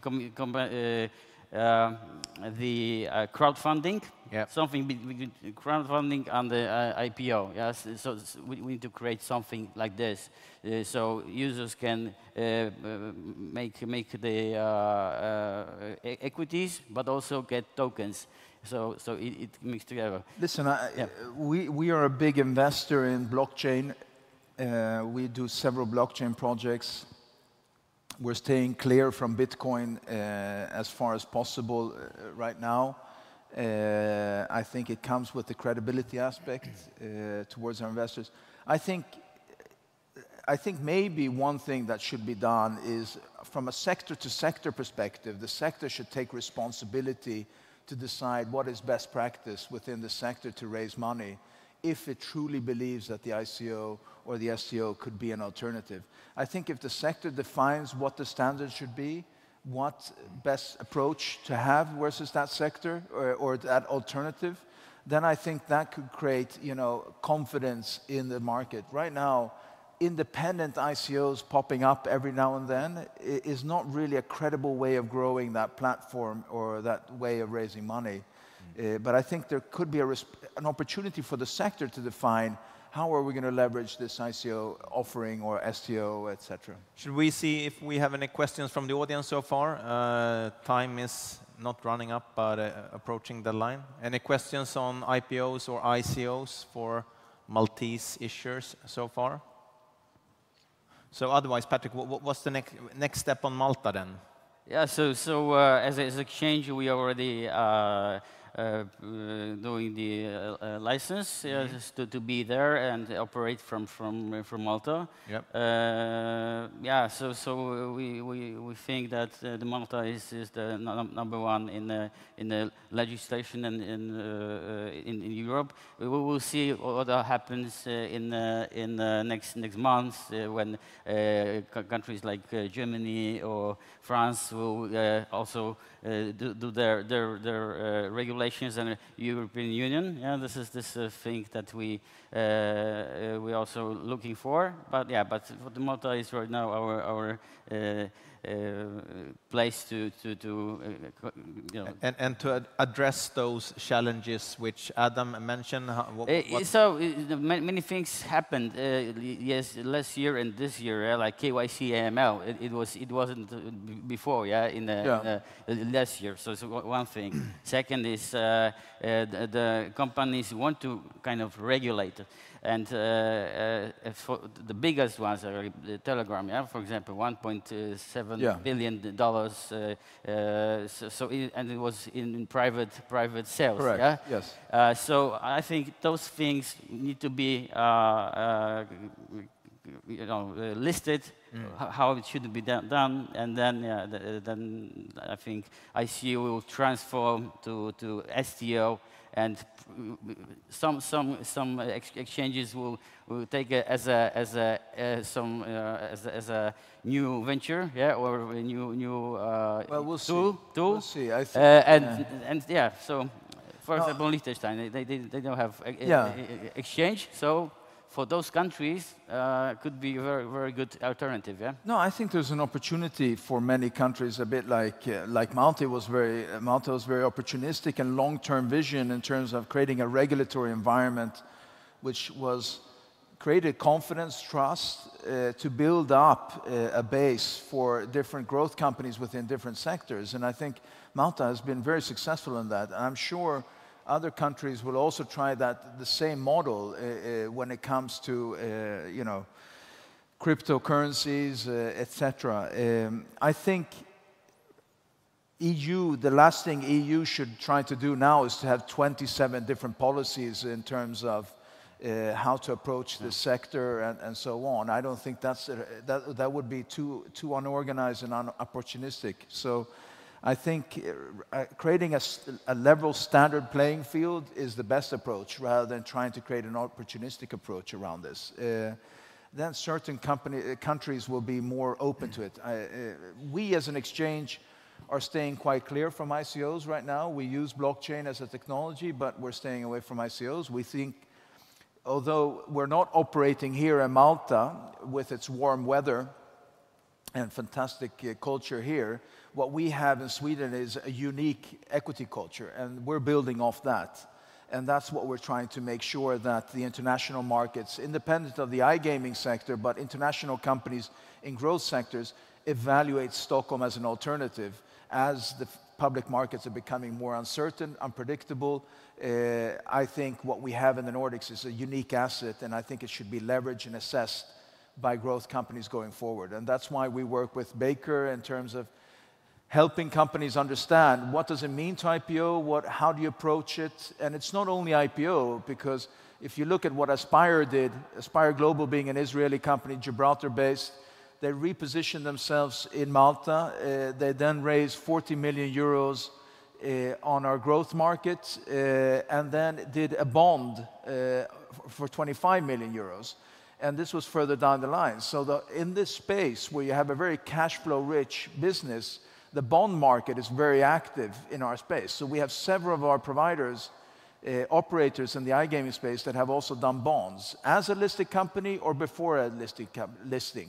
So I think that's where we want the sector to be in terms of understanding that opportunity, and both us as an exchange and Baker as our advisor are there to talk to companies to help them assess this alternative, because the first assumption is maybe I should do this in London, but my recommendation is until they've figured out what's going on with Brexit, then I would assess Stockholm.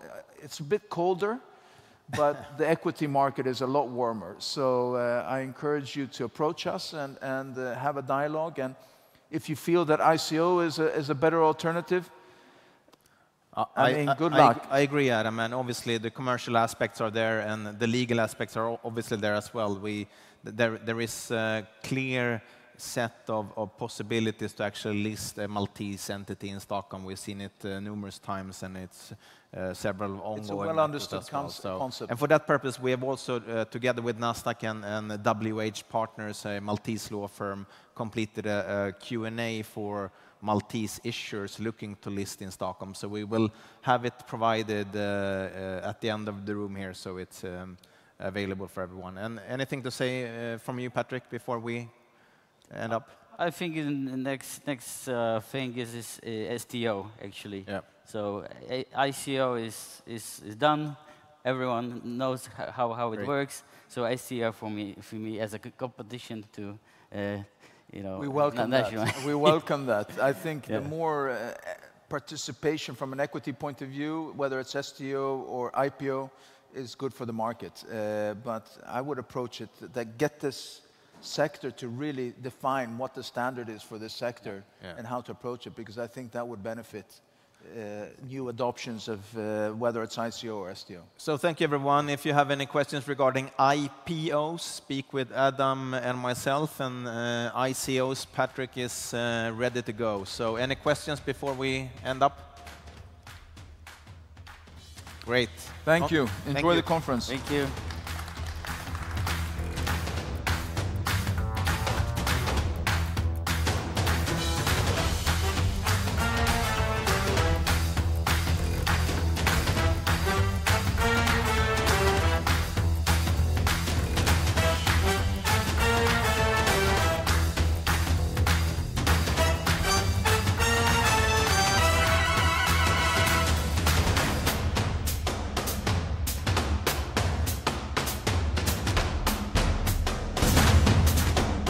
Better banking experience.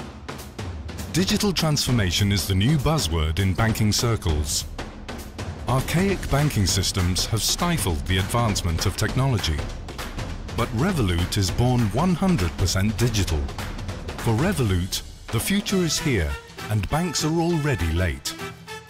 Dimitris Litsikakis, Revolut.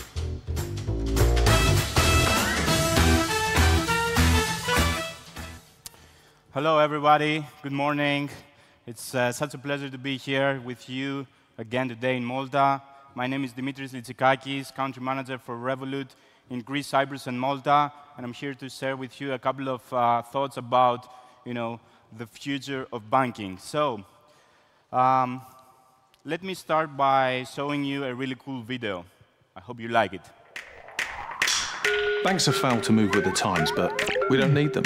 Back in 11th century Italy, merchants from all over would exchange their different currencies for trade outdoors on benches, which is where we get the word bank from, banca. They started as a way of making our lives easier. Unfortunately, this all changed. As the bank profits grew bigger, customer experience was lost in a maze of paperwork and bureaucracy. They invented new and complicated ways of growing their margins, built on hidden fees and taking liberties with their customers' money. But there's a solution. Revolut Metal, a stainless steel card that does more than just look good. An authority to tear down borders, make our finances as mobile as we are. Free to spend in 130 currencies worldwide at the real interbank exchange rate. Think sending unlimited amounts of money abroad with no fees. With free worldwide travel insurance. Think seamlessly buying and selling cryptocurrency in seconds and earning cash back instantly in the fiat or cryptocurrency of your choice. Access to 24/7 concierge from your phone to book what you want when you need it. For a truly borderless lifestyle. And all this in your pocket. Demand more from your bank. Revolut Metal. Radically better. Yeah, radically better. So, what's Revolut? Revolut is a fintech startup that launched 3 years ago. We are based in UK, in London. We raised a significant amount of money, $336 million at the 1.7 billion valuation. We're really proud of what we're doing. So let me get you, the core product. what Revolut is a solution for everyone out there to exchange between currencies, 24 major currencies using the interbank rate, so no more repo fees from the banking sector. Send and request money from anywhere in the world, again, without any fees. It's so magic, it works perfectly. And you can also spend all your money that you have on your Revolut account with a Visa or MasterCard payment card. Anywhere you go in the world, you can spend or get money from an ATM. So, what about the growth? We are very pleased to announce that we are now 3 million users using Revolut throughout Europe. Actually, this is 3.2 these days. We have to keep updating the slides very, very often. And especially in Malta, we are very proud to have more than 50,000 users. That's crazy when you consider the amount of population here in Malta. We represent 15% of the addressable market, the adults, 15%. And we launched in September. So the product itself, you get a very cool product. So the security, I know that you are all interested about online security, and you can get all the security that you might expect from a fintech company through Revolut. My favorite one is the location-based security. So if you misplace your card and you don't even know it, and somebody finds it and try to make a transaction, Revolut will automatically block it. You can also block contactless e-commerce ATM and magstripe, as you can see. Talking about online security, we also launched the virtual disposable cards, which is particularly interesting when it comes to fighting fraud. Online fraud, according to data, was 1.7 or 1.8 billion euros last year alone, and it keeps increasing 10% every single year. Our solution is very neat. So you issue a one-time disposable card, and you load the money that you want, and then once you use it, boom, the card ceases to exist anymore. So no hacker in the world can actually get his or her hands on this virtual disposable card. We also incentivize our users to use the plastic card more and more so that we can actually go to a cashless society. So this is our solution for this to happen. We call it the perks. So every time you use the Revolut card, you get a bar, and when you get 10 bars, you unlock a perk, which is like an offer. You might get 15% from Amazon or 50% from your next skinny cappuccino latte. So Vaults is also a very cool technology that we use for people that want to save money without even noticing. How? Again, with the card, every time you use it, we round up to the transaction to the next integer. So if you buy something like a coffee, 3.5, it will automatically get 0.50 euros to the vault, and then you start saving without even noticing. Cryptocurrencies, of course, Malta loves crypto. This is the blockchain island after all, so we offer all our customers from day one cryptocurrencies, Bitcoin, Litecoin, Ethereum, Ripple, and Bitcoin Cash. Why Revolut? This is why. There's a sound, but anyway, yeah.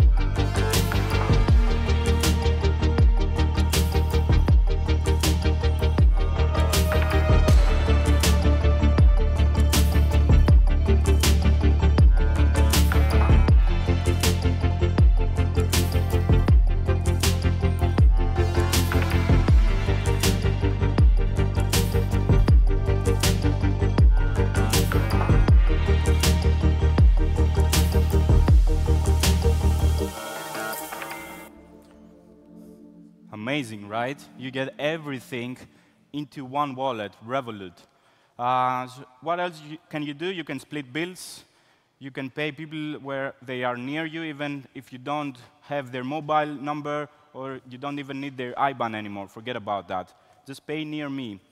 Spending analytics and budgeting controls, very advanced analytics that can help you on your everyday usage to track where you're spending your money and adjust accordingly.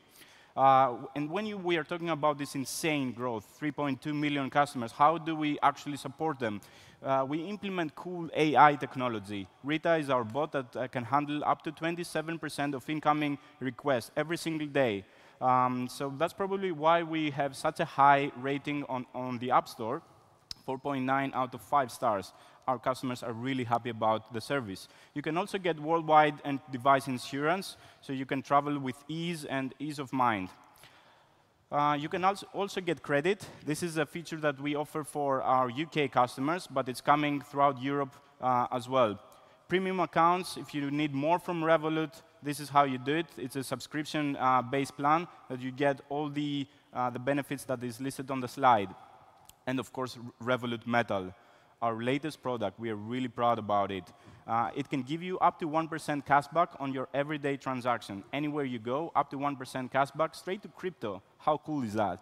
You can also get $600 or euros or pounds per month for your ATM allowance to withdraw money. You get free worldwide travel insurance and also a dedicated concierge. What's next? Commission-free trading platform. We're going to revolutionize investments as well, so that anybody that has Revolut can buy shares listed on New York Stock Exchange and NASDAQ. You like Facebook and you want to invest on what Mark Zuckerberg is doing? You just press a button, boom, you have a share by Facebook. Revolut Wealth, if you want to invest in our products that are more kind of packaged, you can also do that. Airport lounges, this is very cool for people that travel a lot, and from what you can understand, Revolut is all about your global lifestyle app. So this can give you access to all these amazing lounges so you can relax and travel with ease. This is our expansion plan. We just announced today that we got the license in Singapore and Japan, and the other countries listed on the slide. These are all coming up for launch in 2019. So our plan is to become the biggest financial organization in the world, targeting 100 million users in the next 5 years. Acquiring is a big part of it. And we also offer Revolut business accounts for all the companies out there that need to get a fast corporate account. Everything happens online, so you don't have to visit any bank store anymore. And you can also connect with integrated technology, with Slack and other technologies using Revolut Connect. And of course, use the API to do even more stuff like loyalty for your customers. I think this is very important. So that's it. Thank you very much, and I enjoyed the show.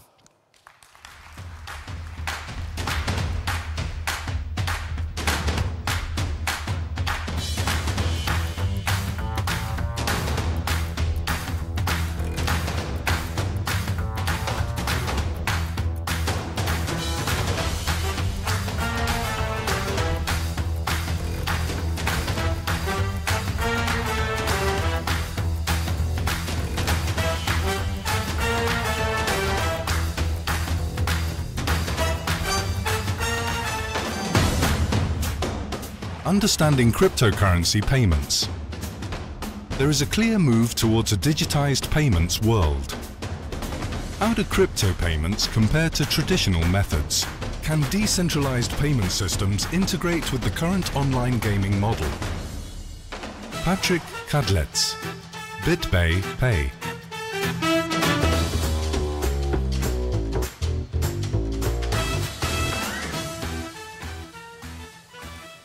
Okay. Again on the stage, so very stressful day for me, but yeah, so I wanted to introduce our product and BitBay Pay. Yeah, what it is, how you can use it with your services, and especially in iGaming. Okay, so imagine there's a gym. For 2 years ago, Jim had credit cards, coins, and other methods of the payment. And right now, in 2017, he joined the crypto community. So what we do? We actually providing a gateway to Jim, so Jim can pay with his cryptocurrencies in e-commerce, also in retail. So this is how this is a top four currencies that on the top of the CoinMarketCap. But we have about 28 currencies that you can accept on your casinos, sites, e-commerce sites. So what is the reason to have the crypto payments?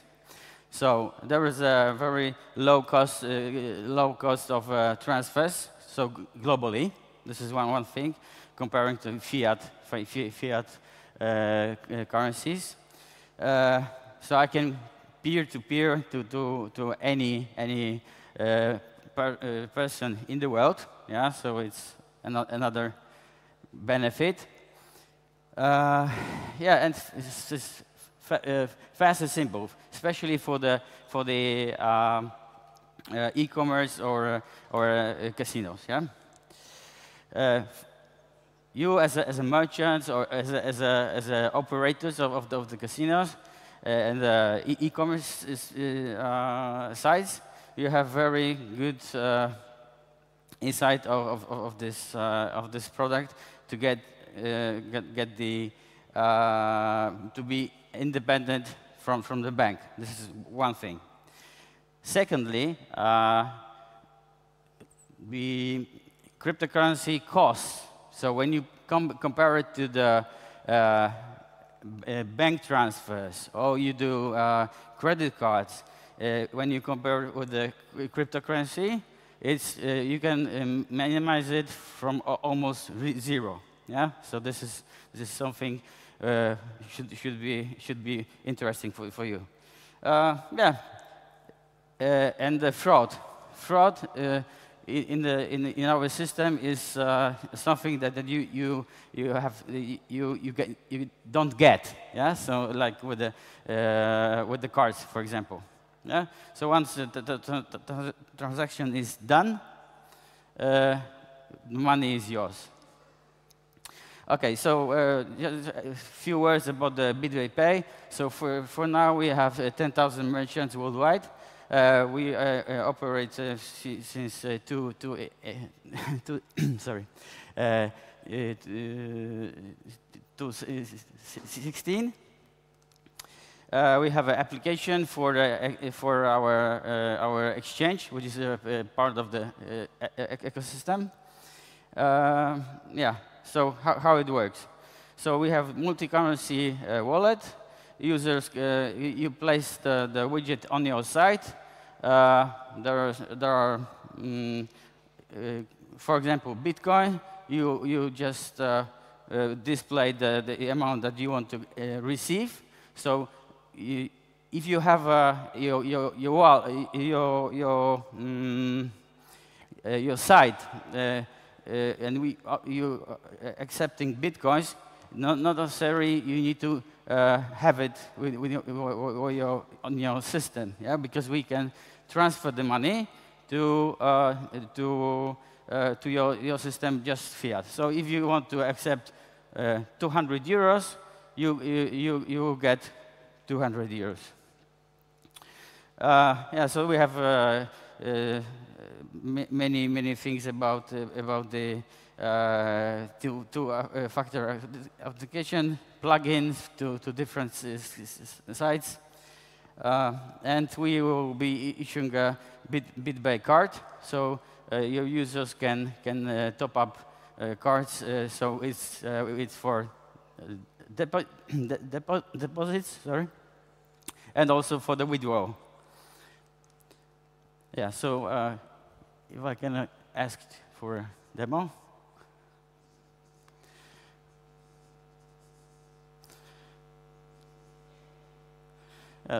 This is how the transaction looks like. This is flow. It's very, very simple. This is a panel of the merchant.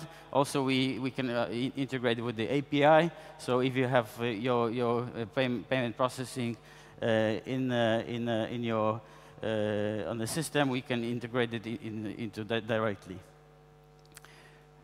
Yeah, and the good thing is we are fiat. Yeah, so this is something that not many providers of cryptocurrencies has. Yeah, so thank you very much.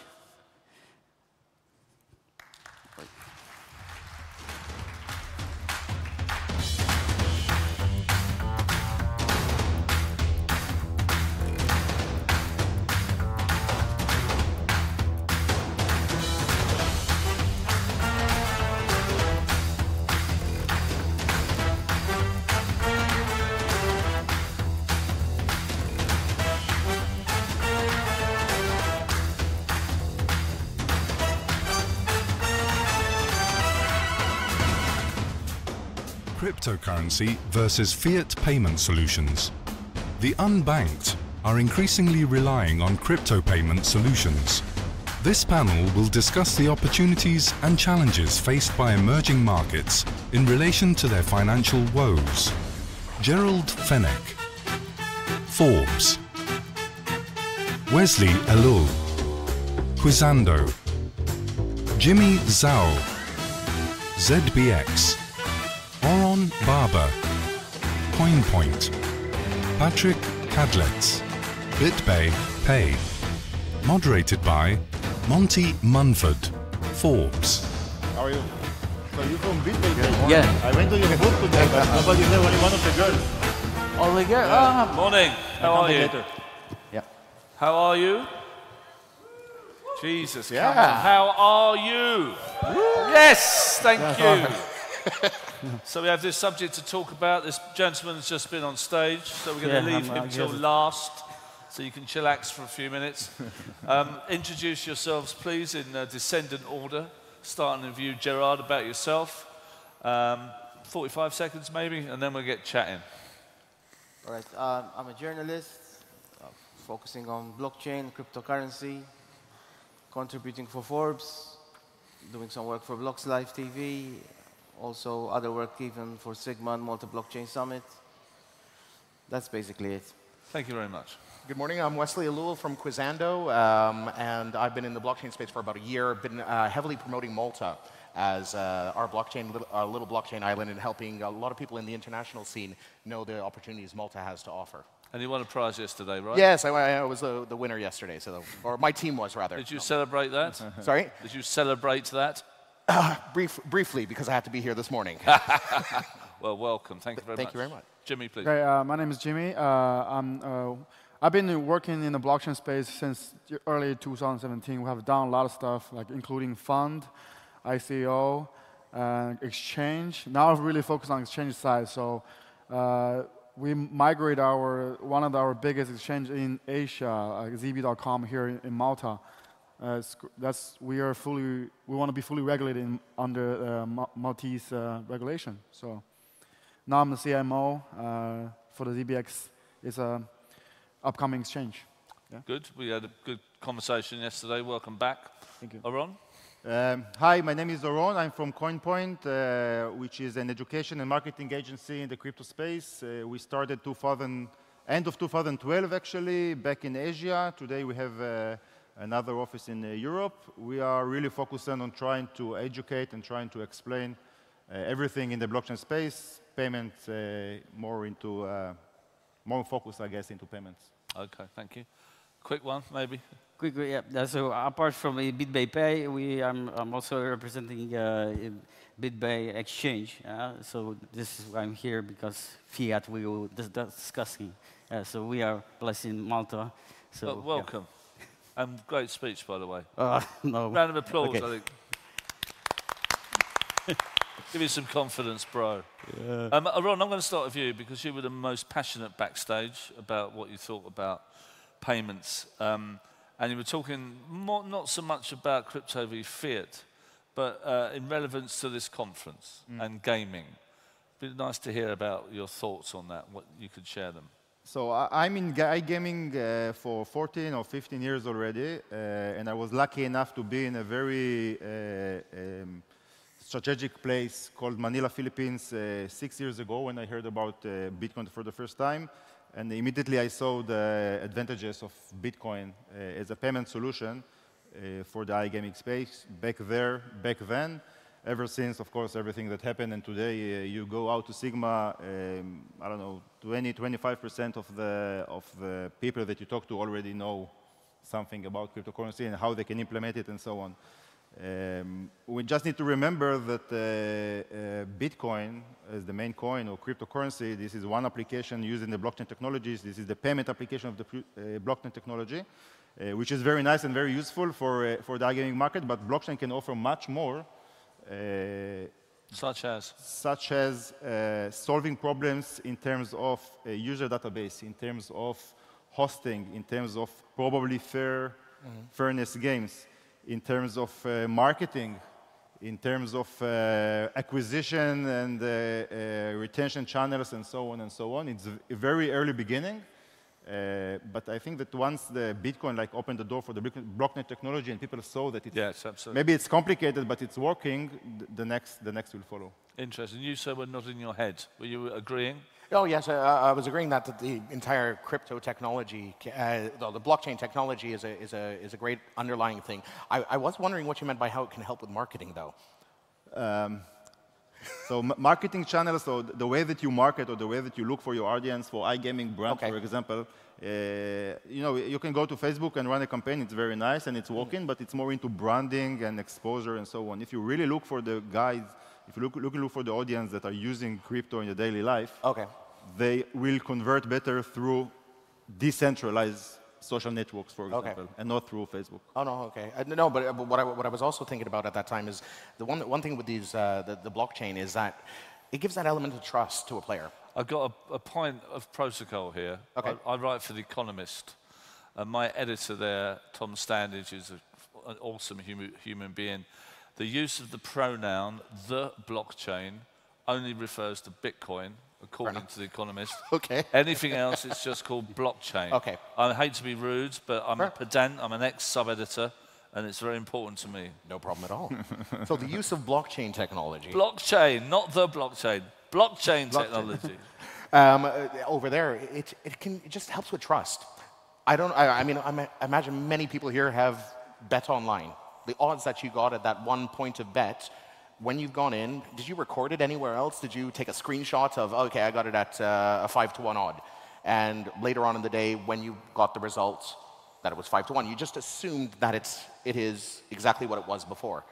With blockchain, we don't have to make that assumption because it's written. You can literally go back and check on the blocks over there. So this element of transparency opens up a lot of trust to players. You don't have to trust a third party. It's an interesting thing when you're talking about, well, racehorses or gambling in the UK. I think it was in the 17th century. There were 3 horses, 3 Arabian horses that came to the UK. They were much faster than old British horses. And the whole of the UK horse racing industry and the whole of the bloodstock industry is based on those 3 horses, right? To the extent that someone will pay $2 million for a 1-year-old horse or a yearling that has never, ever run, ever. So you have, like a family tree, like humanity, from those 3 horses, you have almost a blockchain. People will spend millions on a horse that's never run. A lot of them don't run very well at all. But that basis of trust and that people believe in it so much, it's like humanity.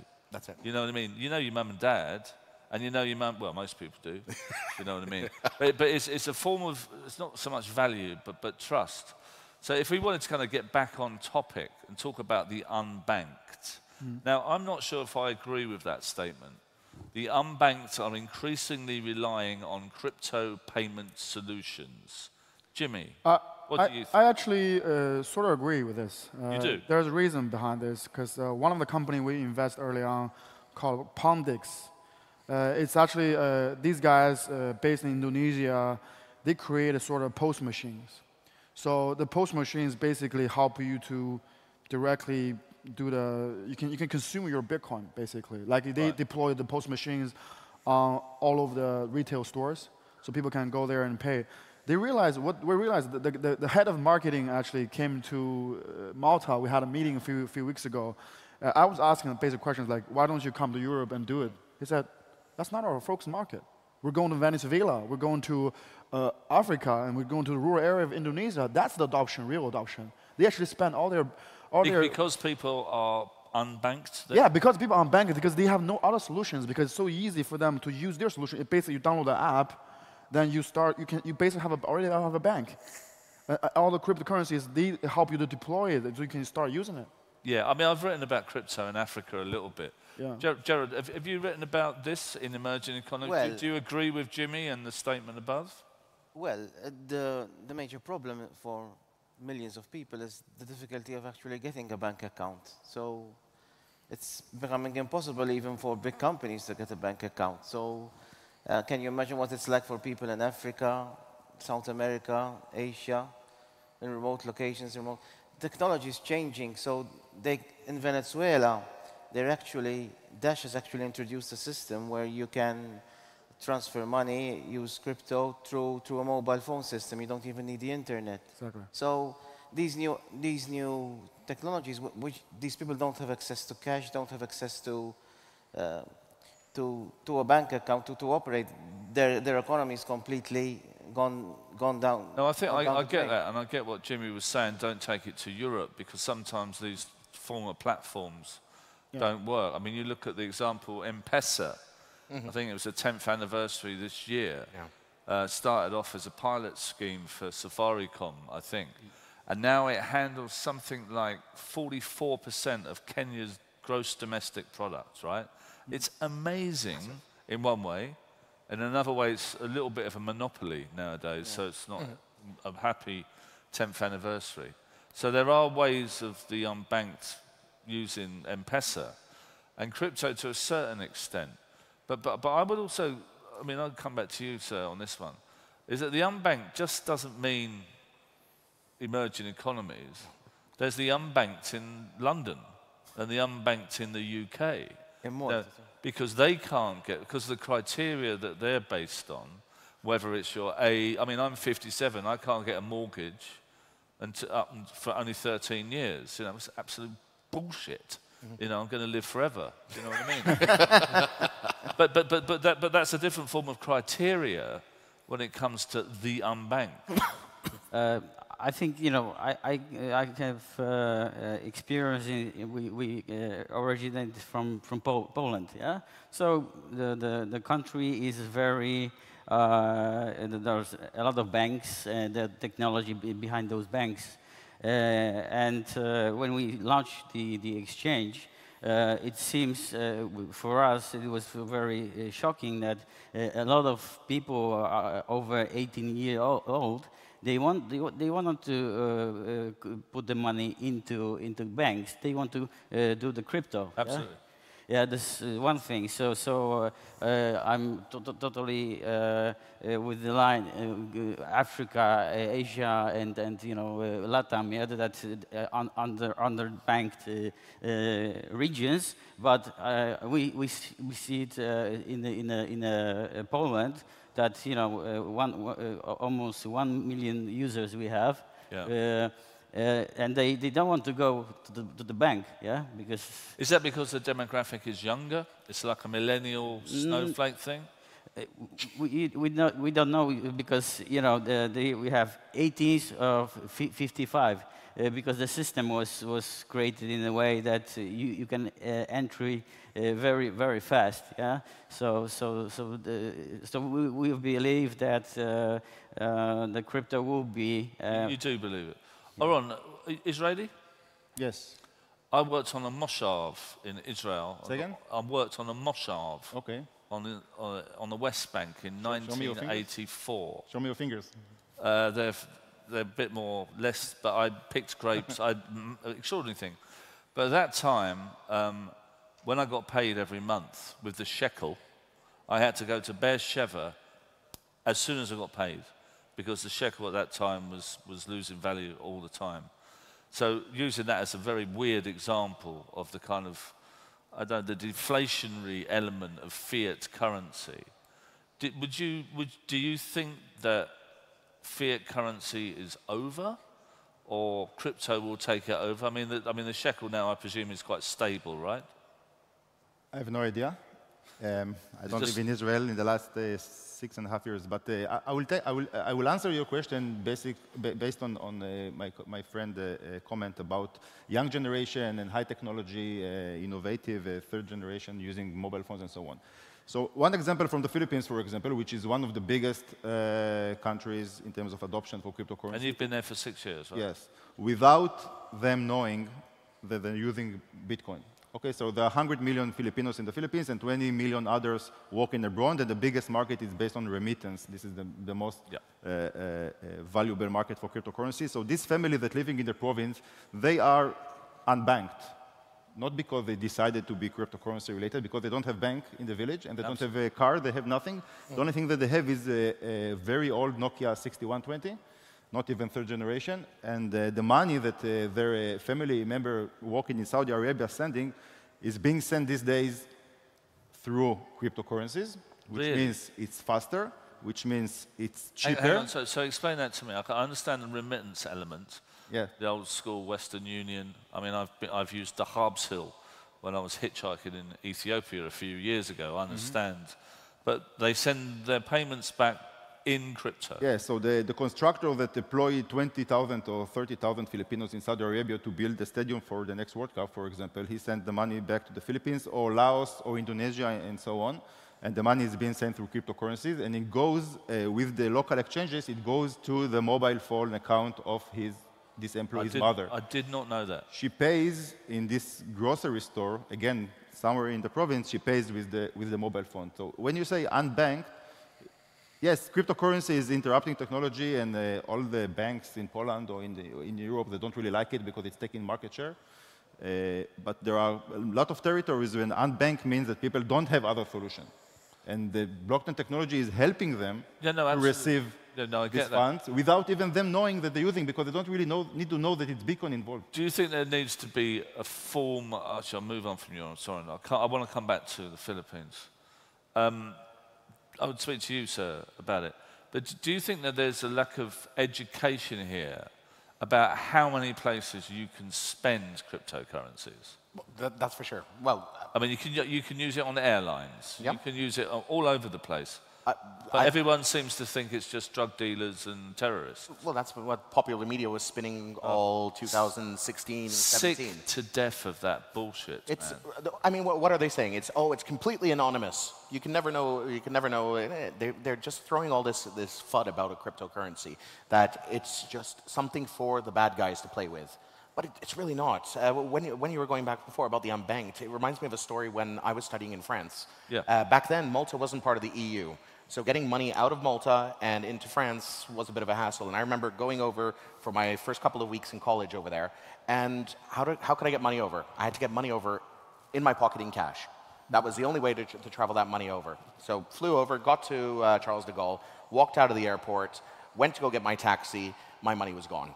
Oh, no way. My money was completely gone. And someone had pinched it within literally minutes of me being actually at the airport. That's the French for you. No. Yeah, that's it. That's exactly it. There's a joke. No, but when I was over there, had I had this sort of solution, a crypto payment solution for, remember, we're in the EU, so we pass payments very quickly around things these days. Credit cards are quite easy to get. When I was in France, it was a little bit harder for me to get a bank account, being a foreign student there. Yeah, sure. So all of these things that we think of for the EU, payments, why we need banks. No, we just need a way to pay. And that's what crypto is giving us. Crypto is giving us the option to pay all around the world in a currency that can work. So I mean, Ron, I want to talk to you about this.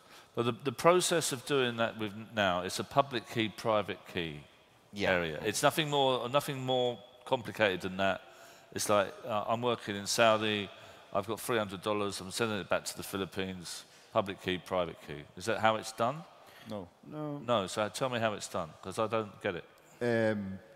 Technically point of view, I cannot explain how it works, but I know that, again, this family that is looking for the money for living, getting the money into the phone account where they can use it and consume with this balance. But it's transferred into fiat when it arrives on their phone? Yes. Right, okay. With the local exchanges, Okay, of so course. I get it now. With the local exchanges, yes. All right. But this is a good example going to France, because I came from Bulgaria here to Malta, and I had in one pocket my leva for the taxi in Bulgaria, and in my other pocket I have my euro for Malta. Why do I need this hassle? Why can I just... Absolutely. My QR code, that's it. Jimmy? I think the use case for cryptocurrency applies very heavily on a cross-border payment. I think it's already happening. Let's face it, like how much money has been transferred cross-border. Because within the same system, let's say in China, people have WeChat, Alipay. It's like 90% of the market share. At daily basis, you have a problem, WeChat or Alipay, which one to pay. But that's within the whole system inside China. Like if you want to transfer money outside China, every single citizen can only have 50,000 US dollar per year. So that's like a very harsh limit. I read something very interesting about how the Chinese are getting their money out of China. Yeah. So cryptocurrencies... Do you know what it was? Yeah? Sperm. Sperm? They were transporting their sperm out of China, impregnating into Japan, impregnating a woman or paying a woman to impregnate her, so they have a son or a daughter in Japan. Then they're allowed to put money into a trust fund. So there are ways around it. I'm not saying that sperm is going to take over cryptocurrency is much simpler, right? So you know. Biocurrency. It solves some pinpoint there. So probably takes a bit longer. Yeah, and another point is also when you think about unbanked, actually it happens these days too. You could come from bank, become unbanked, because simply look at last year, Chinese government cracking down on cold cryptocurrency things. A lot of guys, the bank got frozen, right? So like suddenly you realize your money is not your money. Yeah. It's government can shut it down, like just like that. It's interesting, I think, as well that how contactless has changed things completely.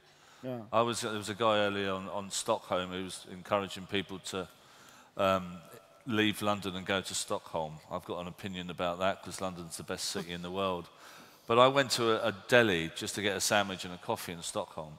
And they said, we don't accept cash. Yeah. I mean, how quickly has this happened? It's already happened, yeah. I spoke to a barman in London last week, 2 weeks ago. I was going to the football or something. And I said, what percentage now? Because I went, I've got cash, serve me now, ho, ho, ho. 85% is contactless. Yeah. And that seems to have happened in such an accelerated manner that it seems that maybe fear is getting its act together, you know, realizes the threat from crypto, stories that you've said on, and stories that you agree with. Do you think that maybe fear is becoming more intelligent, more smart, and it will make a recovery? Gerard, you haven't spoken for a while.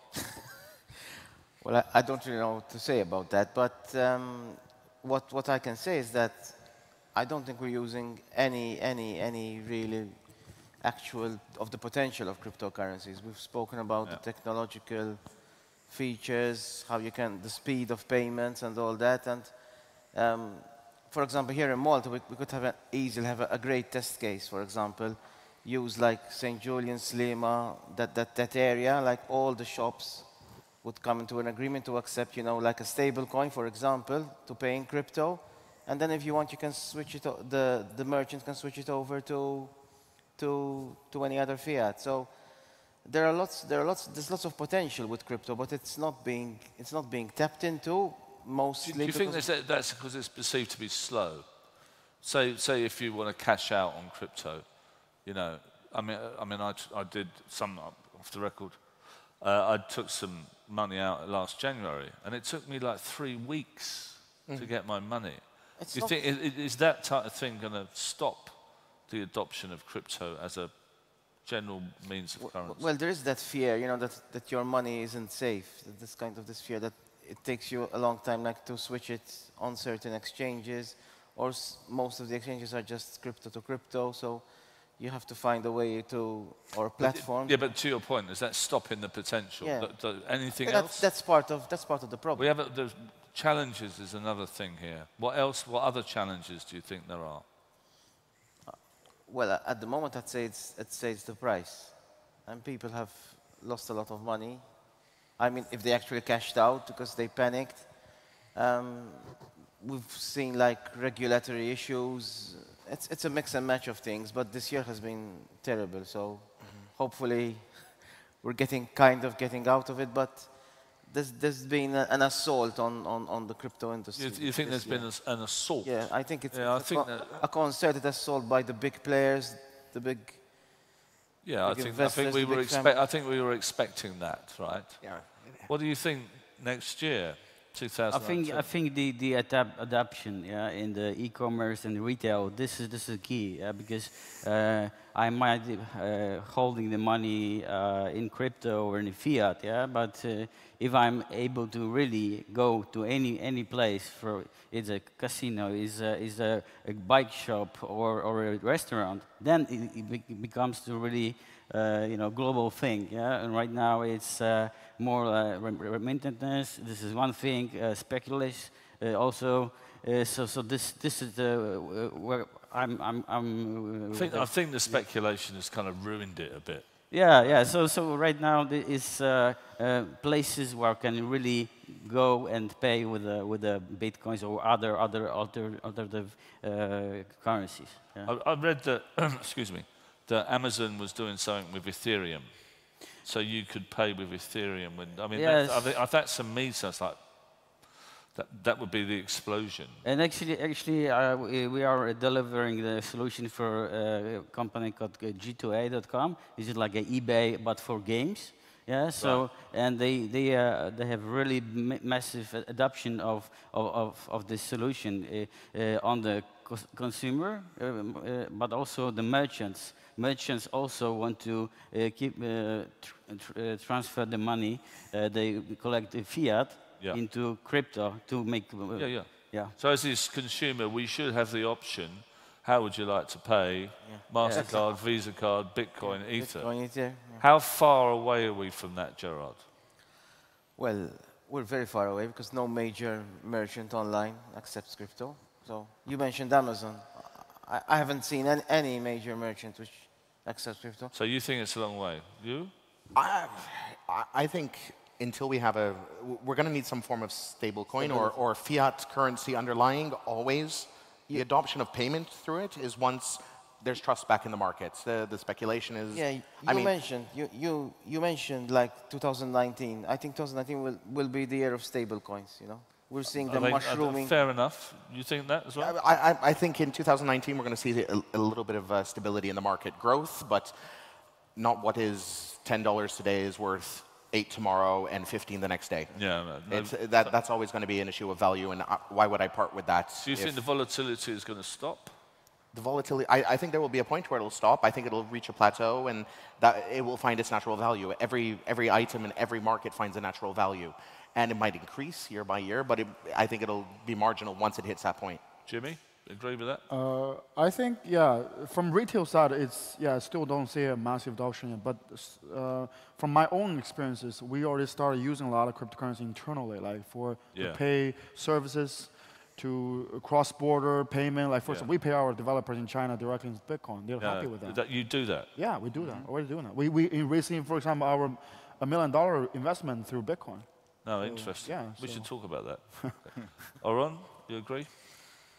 The question again? 2019 will be a year of... So it looks very similar to what happened in 2013 and beginning of 14. So the graph looks the same. I totally believe that Bitcoin is low, and if you are very low, the only way that you can go is up sooner or later. But in terms of blockchain adoption, not only Bitcoin, this is totally the year 2019 because the technology is there already. The understanding is much more progress than before.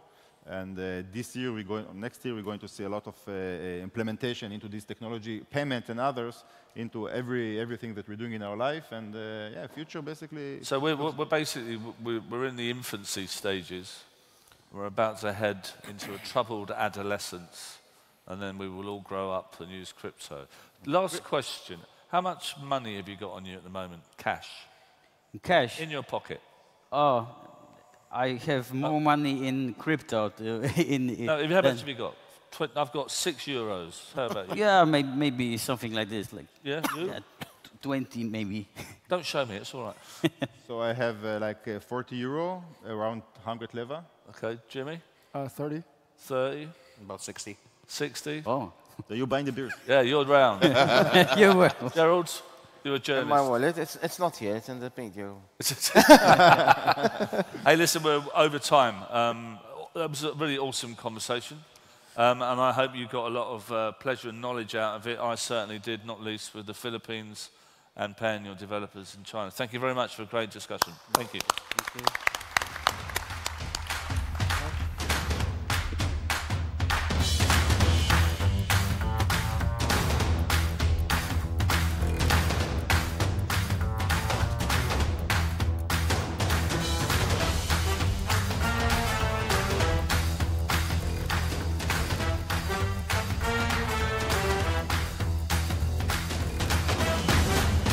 Paving the way for crypto mass adoption. Ilya Beer, Changelly.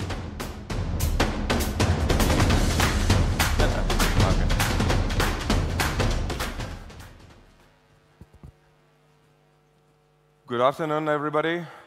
My name is Ilya Bere. I'm CEO at Changelly. First of all, I'm really glad to be here on behalf of Changelly team and on behalf of the whole crypto community. I will talk a bit about our project later on, because now I would like to jump right into the crypto mass adoption. First of all, can I ask you to raise your hands, those who think that crypto mass adoption is already here?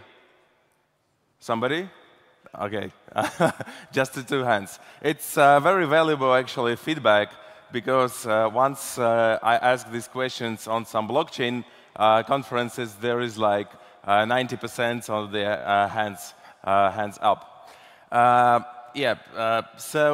Let me shed light on the questions, what is the current state of the cryptocurrency in terms of mass adoption?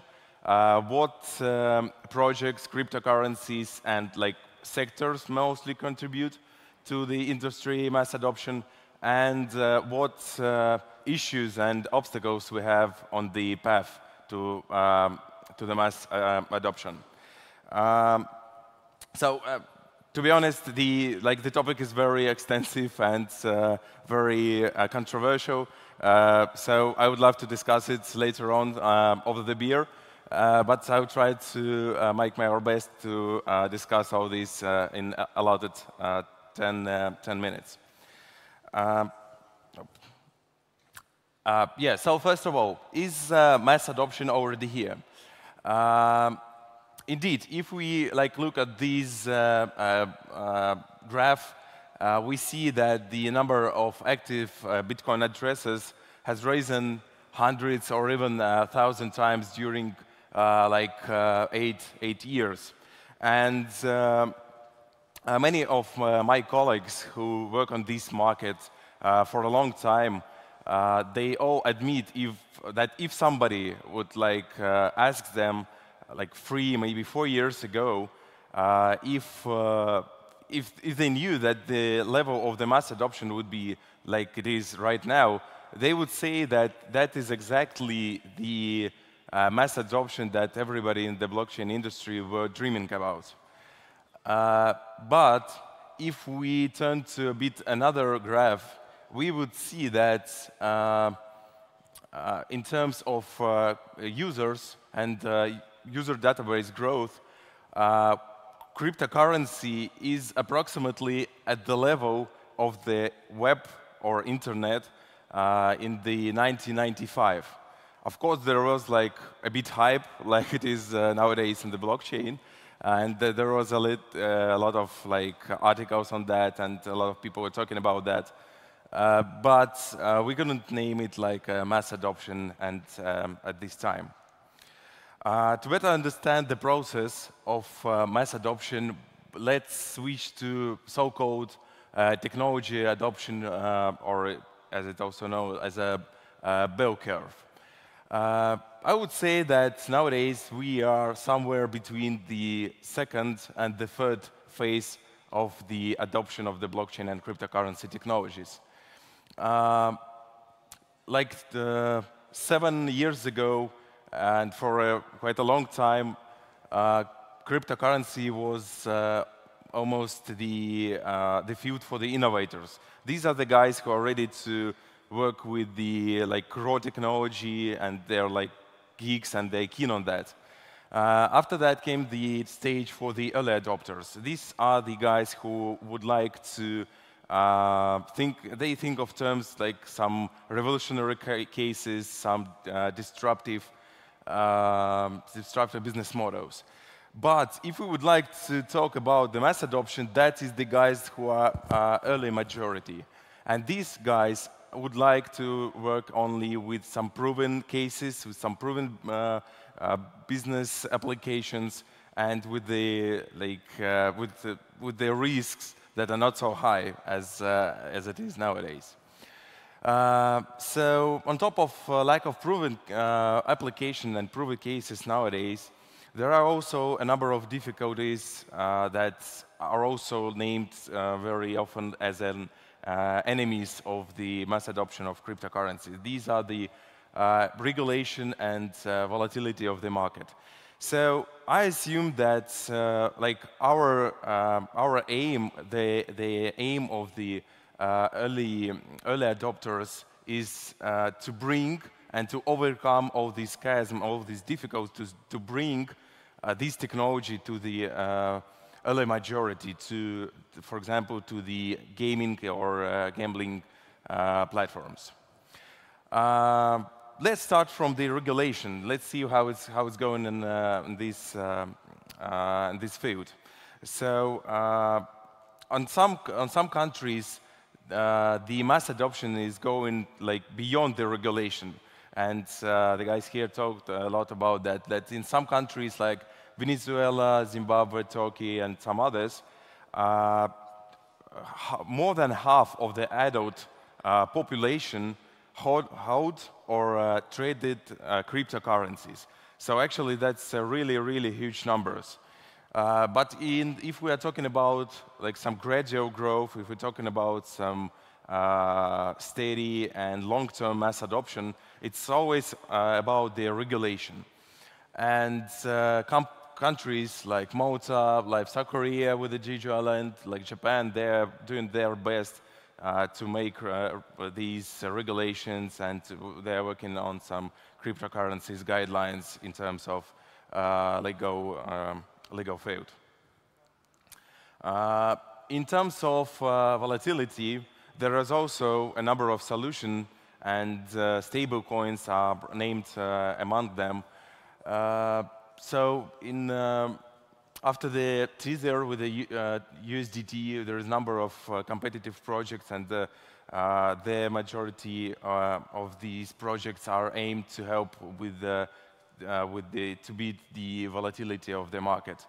And nowadays there are more than 200 stablecoins projects right now, and we see that more and more customers are utilizing this technology in order to overcome the volatility. But let's drill down a bit into the niches for disruption, where the blockchain and cryptocurrency technology could find their place. So in 2017, it was trading, that was the cross-border payments. We see that more and more companies in charity using blockchain and cryptocurrencies to provide them transparency on their transactions. But concerning the audience nowadays, just a bit, would like to talk a bit about the gambling and gaming. There is done a majority of work on this direction. We have such great partners like Bantoy, Vox, and Engine. These companies are working on implementing blockchain and cryptocurrencies on their work, That's the acceptance of the cryptocurrencies to pay for the games. That's the decentralized platforms for iGaming. That's also like having the gaming assets on some blockchain technologies. So this is very interesting, and that might be the point of growth and the point of mass adoption in terms of cryptocurrencies. Just a few words about our projects, because at the end of the day, all these like cryptocurrencies, all these like utility tokens and security tokens and gaming assets, they all need a place where that could be exchanged to another asset. And the swapping platforms like Changelly and like others are ready to support that, and being the middleman to provide the best customers, the best seamless and the best useful customer experience for the mass adoption. So yeah, we are like the middleman who provides an transaction between the liquidity markets, exchanges, and between the businesses and like individual customers. So we are here for 3 years.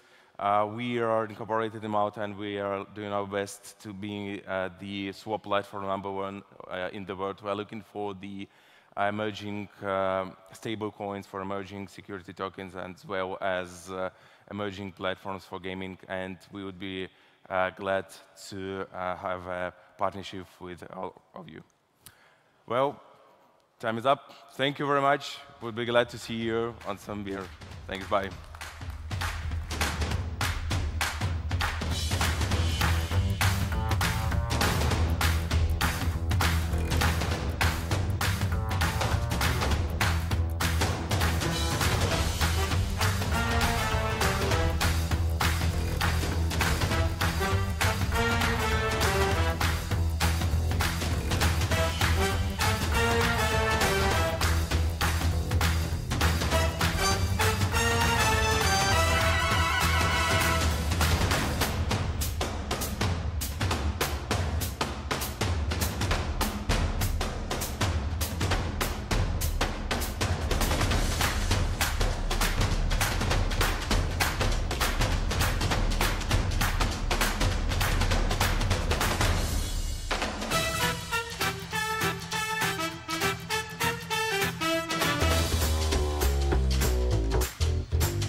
Banking the unbanked. Over 2 billion people still don't have access to a bank account. Blockchain could help create financial alternatives in an efficient, transparent, and scalable manner. Know your customer processes could be achieved with a digital identity. Property rights could be moved to the blockchain, allowing them to enter a formal network and leverage their property as collateral. The possibilities are endless. Wesley Elul, Quizando, Vladislav Havechkovic, Soft Gamings, Theo Goodman, Proof of Work Media, moderated by Monty Munford, Forbes. Nice meeting you. Hiya. Hello. Oh, hello. Hello again. Hello. Sorry about the delay, my fault. Gentlemen, nice to meet you all. We're going to have a good conversation about banking the unbanked. We've just had a very similar discussion earlier. I forget your first name. Wesley. Wesley, sorry. Wesley. And it's, yes, okay. So if you would just reintroduce yourself, just 30, 40 seconds. Yeah, Wesley Elul from Quizando, and I am currently building a skill game platform for influencers around the world to monetize their audience directly. So people who currently don't have access to online money, this is a way for them to gain access. And I think if there wasn't people here earlier, you won the startup prize yesterday. Yes, we won the ICO pitch yesterday. Good. You can buy me a drink later. Sir, you. My name is Vlad Kvetskovic. I'm the CIO of Soft Gamings, and we are actually iGaming platform and the aggregator of content. We have been around for more than 10 years now. Wow. And we have started very small, but now we are one of the leading companies in that industry. And is that, where are you based? Are you based in Russia? We are based in Latvia, but we have offices actually here as well, and in Russia, our development office. And that's where's your audience across the world? Worldwide, but we are B2B, so we don't work with the players themselves. Okay. Theo, please. I'm Theo Goodman from Proof of Work Media. We're a boutique strategy consulting and design studio, and we help you tell your narrative. And which would be? Well, that would depend. There would be some really dank memes and FOMO and FUD, understanding that. Okay. I think I understand. Okay. There you go. That's why you need us. Absolutely. Totally. We'll talk later. Banking the unbanked. How is that relevant to you, Theo? Well, I was helping on one of our projects of proof of work called Chamapesa, and that is a project that. So basically, in Africa and other parts of the world, there are social savings circles. You could think of it as an investment group or a community savings group. So people that are not able to get a bank account, they've already organized themselves in small groups. Imagine 5, 10, 20 people, and they all throw into the pot every week, and then if somebody would like a loan, they can get a loan, and it's essentially based on their reputation in the community. So if they were to default, then the people in the circle would, go to their grandfather and say, hey, you need to get this guy to pay up, and they're risking their reputation. So imagine if you could use blockchain technology to connect these groups and leverage the power of them instead of being in separate silos. Africa being a huge continent of many countries, which territories are you talking about here? Mostly Nigeria, Kenya are probably the first ones that come to mind, but those social savings circles are all over the world. They're not only in Africa, actually. A lot of countries have histories of that, and they're just different names. Korea, Vietnam, Asia, China. Who was the guy in Bangladesh, the micro payment? Didn't he win the Nobel Prize? It doesn't ring a bell right now. Anyone else? Remember that guy? Rashim or something like that? Oh, okay. So you're saying that the solution for, instead of having a platform, it's more like a gathering of people that do deals with each other.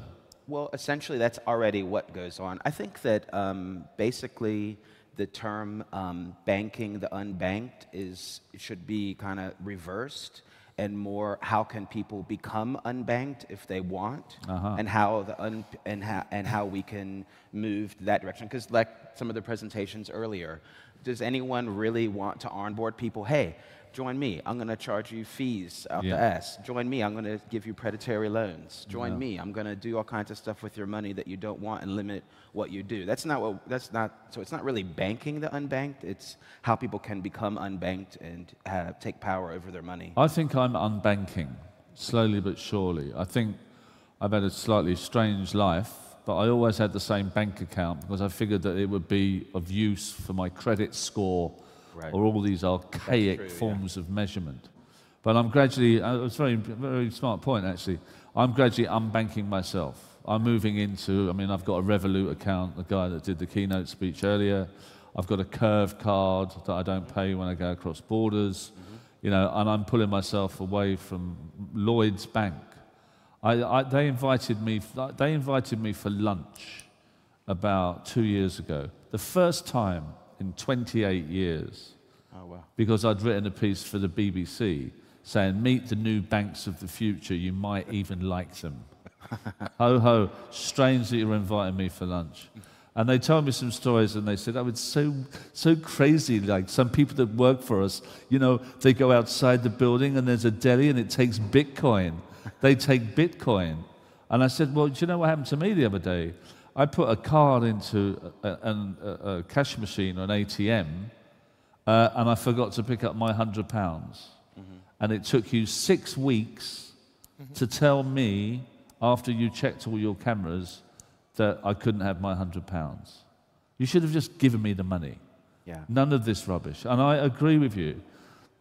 We could go on to a different side of it. Unbanking yourself from traditional banking is picking up speed.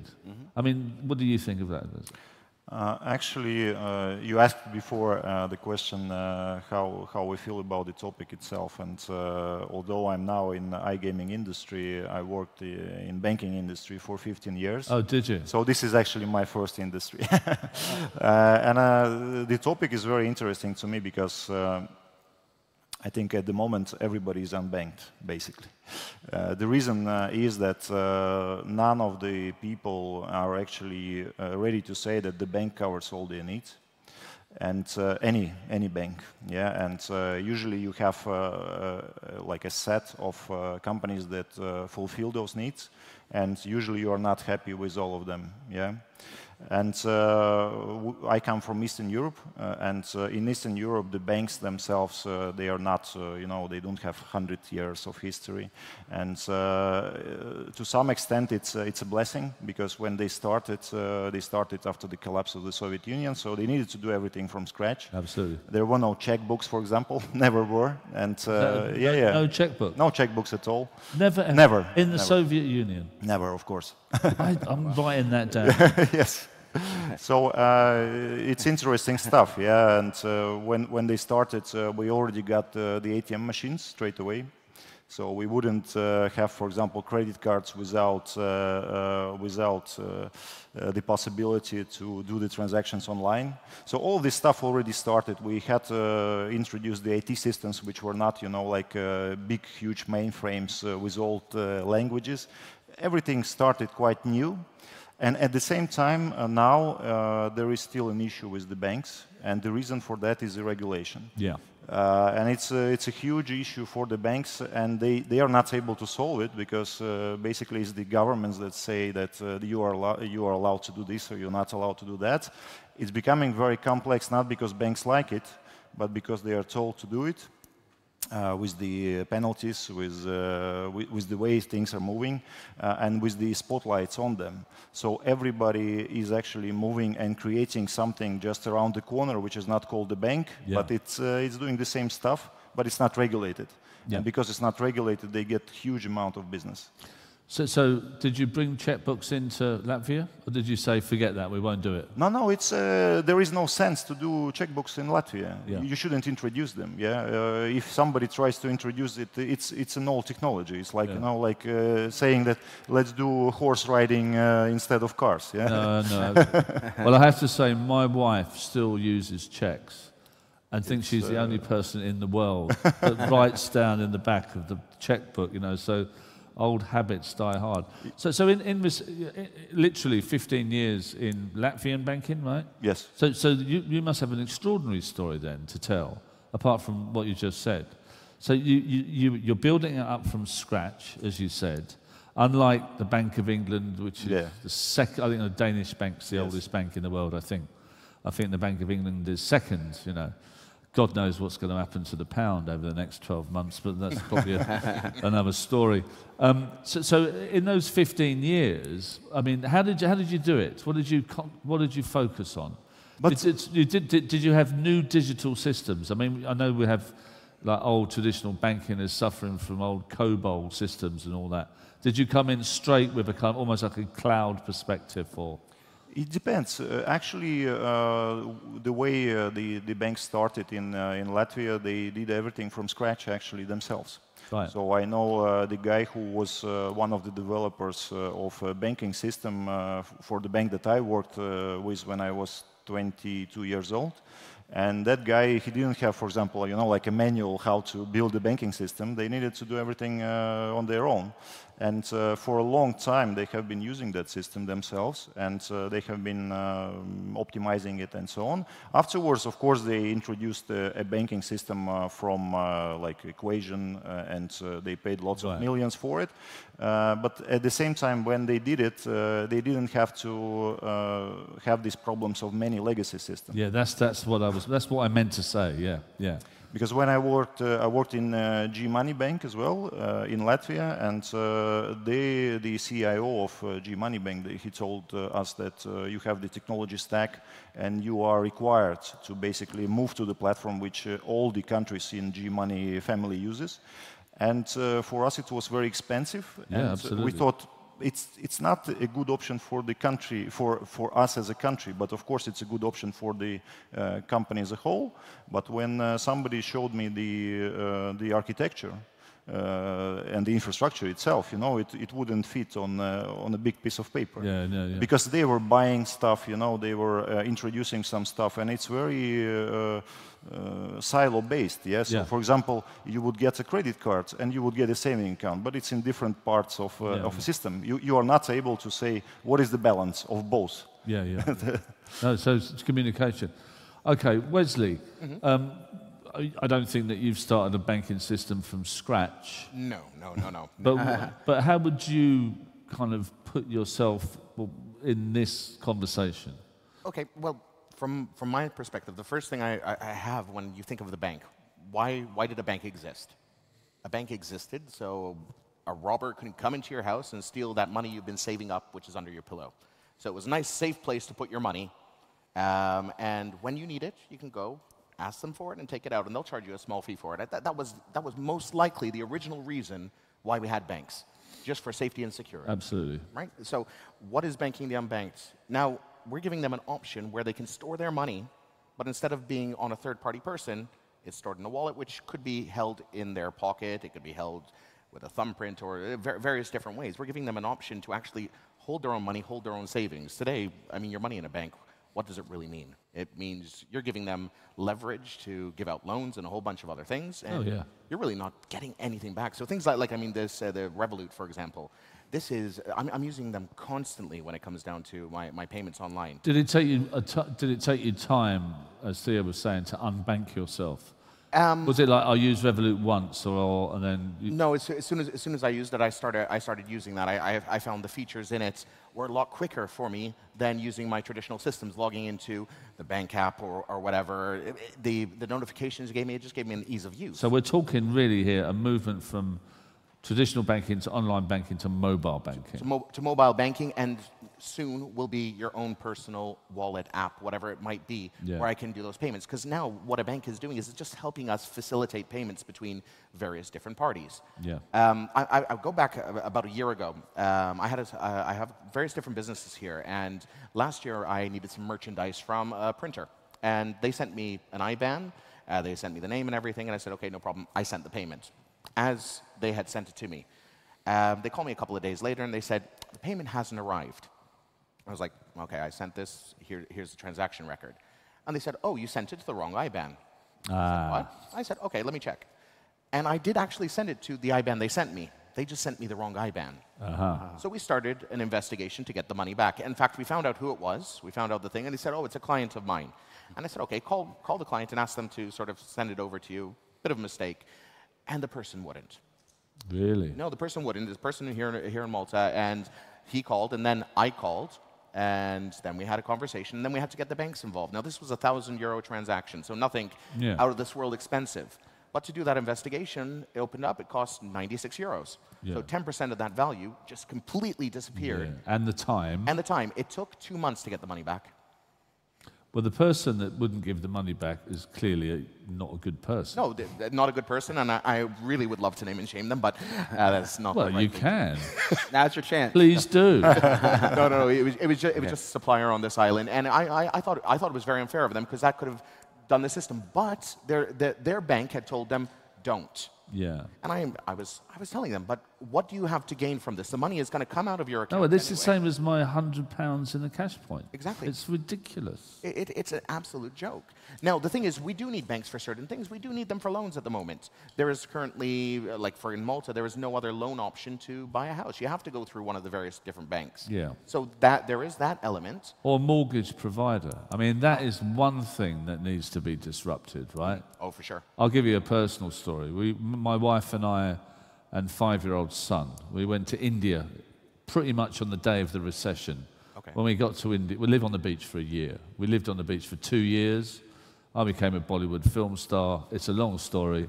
But we left on the day of the recession, and everyone said, God, you're clever. And it was just, it's luck, really. Do you know what I mean? We sold a house when we were away. We were thinking of staying longer in India. So we had a 50% deposit to get a house of what we wanted, a decent, country house. No one would lend us any money. No one. Even with this large amount of money as a deposit. Where have you been for 2 years? As if I've been in fucking prison.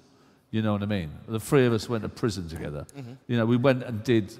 My wife works for the UKTI. I earn a big salary.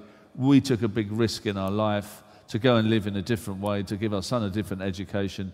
And you're telling me now that I'm setting up a business, I can't borrow any money off you. Fuck you. I will never talk to you again. I will never borrow money from you ever again. And there are, sorry about my language, but it does get me very upset. But you're seeing a lot, especially in London, you're seeing lots of mortgage disrupt companies where the criteria is not based on the fact that you bank with this bank for 24 years or you're a great payer and you've never been late.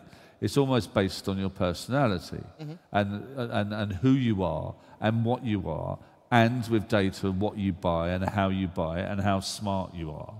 I mean, do you think, Thea, that we might get to a position where if we're trying to borrow money, we will use a startup that measures us differently, that doesn't go to a credit agency, that doesn't go to all these hackneyed and old-fashioned ways of measuring how worthy you are to borrow money? Yeah, I think definitely, because you could make more money like that as a lender if you did it, and it should be more efficient. It should be a much more efficient way to do it. On the other hand, it could also go more dystopian, where you've got this profile of everything you've ever bought, because everyone is using non-cash payments, and they're like, hey, this is a little weird. We don't like this kind of person. But I mean, someone could step up with a more efficient way to give loans that reduces defaults and is able to, provide loans for high risk, but lower the defaults based on the profile that. To be fair, I think that's probably happening already. It probably is. Maybe people don't want to, tell what is going on exactly. The China's social media score and all that stuff.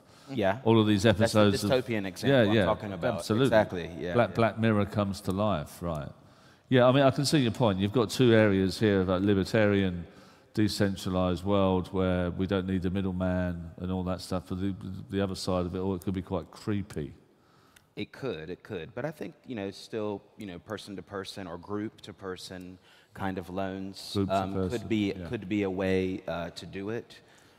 Would you see that the African examples that you were using earlier, do you think that old school way of community money, that may make a comeback, or is that just utopian? What has value now to us, our online reputation is pretty valuable. I mean, our in-person reputation too. So that is something that could be leveraged, maybe to get loans, IOUs essentially. Social media reputation, Well, it's social media, it's everything. It's your whole internet reputation, whatever that is. Absolutely. So I think that could play a big role. I mean, they know you're a moderator, and you're on YouTube. So if you default, then you're... The amount of moderation gigs I've been getting recently where they give me an iPad and they say, ask the questions, I'm done. I mean, I'm over. I'm a writer, I'm over already. I'd go back to... I go to Tech Chill in Riga every year. I think it's an amazing conference. If you ever go and you want to get colder and go to a conference, go to Riga in Latvia in February. But I go with Baltic Air, and guess what? I buy my ticket in Bitcoin every time I go. And I think we touched on this earlier, Wesley. This is about education. What people don't know, where you can spend crypto, how you can spend it. I mean, I learned two things early on the panel I didn't know, and I'm supposed to know. Well, you were actually just saying where you can buy, what you can do with crypto. In fact, one of my first businesses I started on this island was a business directory.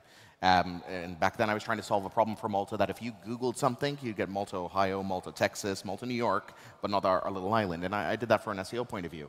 In fact, now what we had decided, I think it was about 3 weeks ago, that on our directory, we're actually going to give an option for everybody to say, I accept crypto, as just a simple thing of, who can I pay in crypto? Where can I take this money and throw it? Absolutely. And there's a company, I live in Brighton, near London. There's a company there called, they used to be called Pragmatic Web, and now called Pragmatic. WordPress industry is amazing, right? It's a huge industry. And they came up with providing the crypto button. Okay. So anyone that's got a website that's based on WordPress has a crypto button. Simple. And the company's going to be a huge company, I think, in the future. They're very impressive anyway. But again, that's just education as well, isn't it? It's like, how do I do this? What should I do? But one of the things that we spoke about earlier was that how fiat currencies were getting their act together. You know, contactless has become huge. You know, I think Sweden, it's like 95%. I would imagine, sir, that Riga would probably be one of the earlier cashless societies. But then that's got really unfortunate consequences as well. So if you're a homeless Swedish person, I mean, you can't exactly accept payment on the street from a phone, can you? So you have societal kind of upheavals in that respect. So would you say you're an optimist about the future of money? Yeah, definitely I'm an optimist. I mean, for the record, I'm a PES optimist. Well, I read it in a book. Right, so we just have to realize, you know, the potential to use these tools, blockchain definitely being one of them, and smart contracts, they're tools. So you could use them in a bad way, just like you can use a hammer to hit someone in the face. You know, so you could have all kinds of things, assassination markets, you know, tracking every payment everyone does. It could get really weird. So that doesn't sound very optimistic. Well, I'm so optimistic that I know that is a possibility, and I'm optimistic despite that. Pragmatic. Yes, pragmatic. You could say, yes. What about you, sir? You're an optimist about this? Yes, I think the technology has been moving us forward for many, many years, and what we see now is a great tool. And actually, the cryptocurrency, I think one of the main reasons it arrived is because people don't trust in the government. Yeah. And we, from Eastern Europe, we know that. So you can live in a place where you don't trust the guys who are making the decision for a long time. And you've got and you don't have a checkbook either. Exactly, exactly. And you cannot even move out if you don't like it. No, absolutely. So that's a big issue. And moving that away from the state's hands, it's a good thing. Yeah, absolutely. And it allows them, the people, basically, to say that you are responsible for your actions, Absolutely. and you just cannot, you know, print money. And we've been printing money for 10 years. Exactly. Right? I mean, that's insane. Exactly. As well. We're coming to the end here, but my pinned tweet on my Twitter is the amount of time it takes small businesses in the UK to get paid, right? Whether it's 28 days, 56 days, I think 90 days is the maximum. And it seems that the bigger the company, the longer they take to pay. So, I mean, I've suffered from it for myself. I don't put up with it anymore. I make sure that I get paid up front, or a proportion of the money is paid up front. And if they say no, it's like, well, I don't want to work with you. Clearly, you don't trust me, and, well, you know, see you later. Do you think that crypto might be able to change that really rubbish imbalance? Because I think that if everyone was paid on time for the work that they did, then the GDP of the UK would outstrip anything that's going to happen to us after Brexit. Oh, yeah. Do you think crypto could help with that? Crypto and not so much smart contracts. Yeah. Crypto and smart contracts, the escrow concepts whereby there's release points. Yes, these things can help drastically, because as soon as you know a service has been done, boom, it's been done. Action it. Here we go. To an extent, we've been doing this with PayPal. To an extent, yeah. Okay, the money has been going into the person's PayPal account, but if you don't receive the service, you can pull it back. So we've been relying on these third parties. Yeah, but maybe but smart contracts maybe not be the panacea. No. It might be like your IBAN example. It might be, well, yeah, it says in smart contracts I did that. I'm still not paying you until next week. How do you penalise someone for breaking a smart contract? You're nodding your head. Oh, no, you can. You go, sorry. Sorry, I didn't mean that. Take the eBay concept, all right? If you want to be part of a marketplace and you haven't delivered a good and you said you delivered the good, the payment was passed on, you penalize by reputation. Sorry, this guy is not good enough to work with. So you can't penalize. Yeah, but I've never used that as a last resort. I have a pretty good social media footprint, right? I would only use that at the totally last resort. Going to to damage their reputation. By the way, no, I'm saying eBay itself, in this case, a third party. Oh, I see. Where they would actually stop the transaction or stop the person from. Apologies. Yes. Okay. Understood. On that, no. Going out to social media as a first resort is a horrible idea. Yeah. It just makes you an evil person. Oh. So listen, it's the time of year. It's the time of time. Optimist. Very much so. Pessimist, cynical, jaded, old. Don't trust any motherfucker. Give me some love for 2019, one by one, and then we'll close it up. 2019, we will see. I think we'll see an initial stable currency, which will be an. This is the stable coin, yes. Yeah, a stable currency, which will be an underlying sort of price value, because with all these cryptocurrencies, they can fluctuate as much as they want. We need something to give our items value. An anchor. An anchor price. Once we see a widely accepted stable coin, which will be the value which we put things to, then we will see the cryptocurrency market explode. I agree. Sir? I think we will see a lot of new businesses coming up in this financial banking sphere, and in 10 years' time, the market leaders will not be the big banks. They won't exist. They won't exist, yeah. Do you see that? I mean, I think London's pretty cool for that. FinTech is booming in London. It's booming everywhere. I think TransferWise, that's not Latvia, is it? That's which one? TransferWise. TransferWise is Estonia and Estonia and UK. Yes, but in Latvia there are lots of startups as well. And what format is it? InsurTech? Is it RegTech? You know, you can go anywhere. You know, you can have a list of all the services that banks usually do. You can point a finger, and you will see like dozens of startups trying to get this part of the business. And you think Latvia is doing that more than Sweden or any other European country? I think Sweden is a good example of being at the forefront of what is being done. that's right. But like if you compare us to, I don't know, Southern Europe or like Spain or France or somewhere like that, Italy, we are much more advanced. Yeah, I think that's probably true. Theo, last word's going to go to you, sir. For 2019? Yes, please. Future, I think that something totally different, that NFTs, non-fungible tokens, and tokenization of art is going to continue to really explode. I think it's just started, and I think that's going to also be we're going to see NFTs also integrated. Could you explain NFT to the audience? Imagine issuing a token, there's only one token ever, and it's not divisible, so it's just a unit of one, so it's a one unique object. So imagine if you could integrate into a game here, for example, this digital unique object, there's only one of it ever.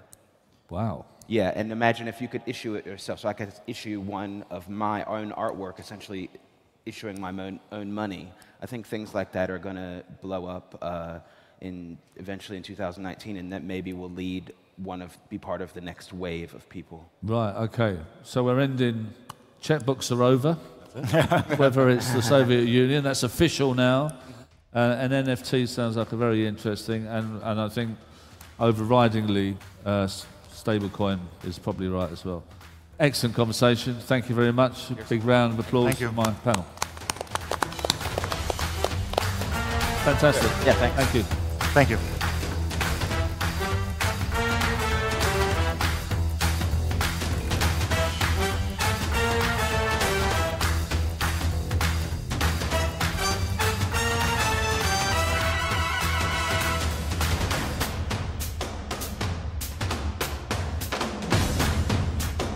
Lessons from the payment card industry. The payment card industry data security standard has been around for years, but there are always areas to improve. Let's focus on the common failing points, from non-compliance risks to merchant standards and customer rights and obligations. Trevor Arshak, Kite. Hello everyone, my name is Trevor Arshak, Director at Kite and QSA for PCI. The objective of this very short presentation is to give you some feedback on the, well, really comments and problems that we find whilst conducting some of these assessments that we do on a daily basis. Okay, so, excuse me. So first of all, some facts about PCI. I know some of you are familiar with PCI, but PCI applies to anyone that processes, stores, or transmits cardholder data. It might seem like something which is pretty obvious, but you'd be surprised how many people ask us on a daily basis, am I in scope of PCI? Do I have to be PCI compliant? The answer is, if you do process, store, or transmit cardholder data, then you are. And your suppliers and all your service providers that are involved in the process that you take part are also in scope of PCI. It's a standard, not a law. It is imposed, and excuse me, this is not really working very well. It's a standard, not a law, but it is imposed by the card brands down to the acquirers, down to the merchants and service providers. Requires validation on an annual basis, and it has become a requirement, really, for anyone wanting to do business in the payment industry, because your merchant service providers don't want to do business with someone that is not PCI compliant. So if I had to ask you a very quick question, what is the first thing that comes to mind when you think about security? You'd probably say hacking is an issue, it's an IT issue, not really, but it is a risk for my company if I'm not secure, which is probably true. If I had to ask, on the other hand, what's the first thing you think about when we mention controls as far as security is concerned? You might say firewalls are typically something we'll have to protect our network, username and passwords, and encryption for storage of sensitive data, which is true as well. But why is it that we do not think of training, for example, log monitoring, and policies? They are also very important requirements, and you'll be surprised that out of all the PCI assessments that we do, these three are the three most common failing points. Moving on to something, just to set put things into perspective. Statistics of breaches in 2017, so last year, of all the total breaches that were reported, have been classified into three major root causes. Excuse me.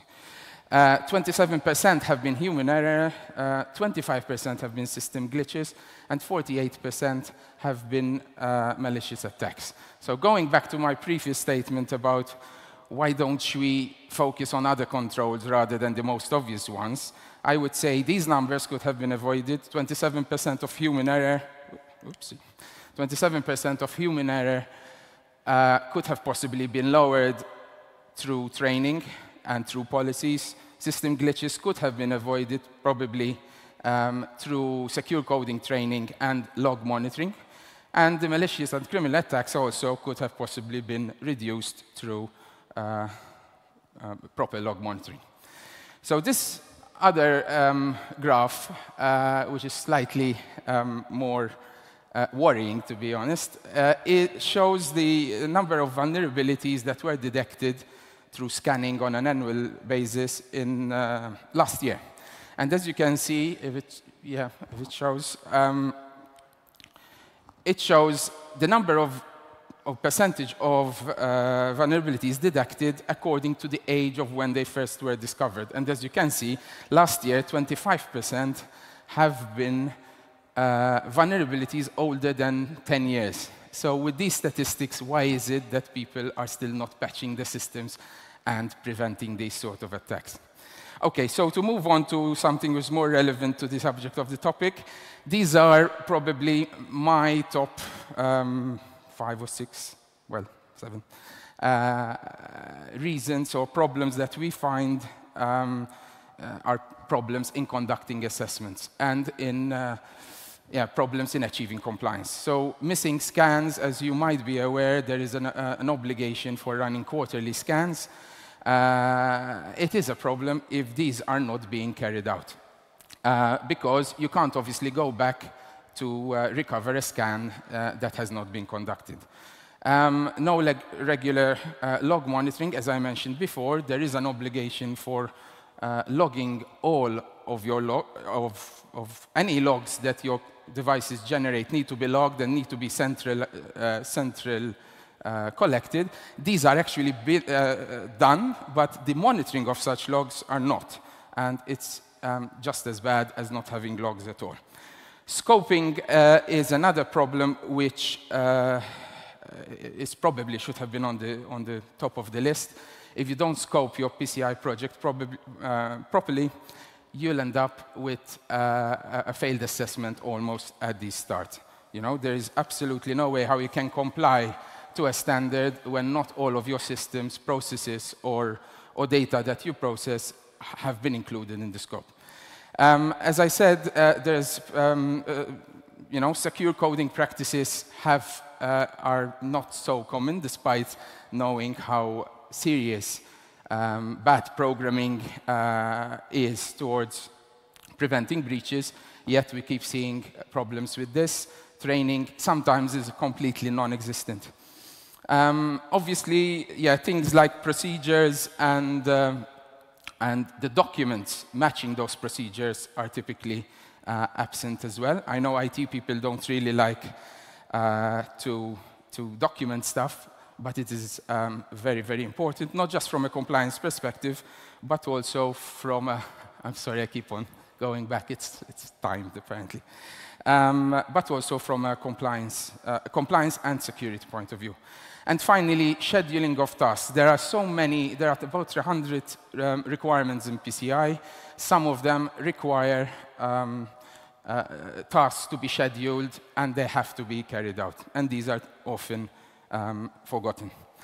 Okay, so going forward to discuss maybe what's happening in the next version of or with regards to development of the PCI standard, all of the requirements that have previously had forward-looking dates have now been, are now mandatory or will become mandatory in the start of 2019. And so we should, you know, there's nothing, no optional requirements anymore. For any issuers present over here, you would be interested to know that the card production programs of the card brands are now moving to the PCI Council. So it is going to be possible to get, you know, certified for your card production through your QSA under the PCI program. And the new version of PCI, which is in production, we're expecting new content with respect to challenges through emerging technologies mainly, which currently are only being addressed through guidelines. Okay, so with respect to compliance, first of all, it is important to understand that achieving compliance is only providing you with a minimum set of requirements to say you've achieved a certain level, but definitely not the ultimate goal. So you should focus on security rather than compliance. Compliance is important, obviously, but security should take precedence. Security should not be looked at as an IT problem, just like compliance is not a legal problem. Okay? Security definitely needs to be assigned to a person, just like compliance is in your organization, but it needs to be given ownership. Make compliance business as usual, not a last-minute thing just before the auditor, like myself, you know, come in and you see me once a year. Don't prepare your security and your compliance stuff for the day before, but on a regular basis, and make sure to allocate the necessary budget, because compliance is actually a costly exercise. Okay, that's all from my end.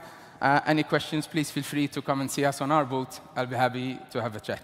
Thank you very much.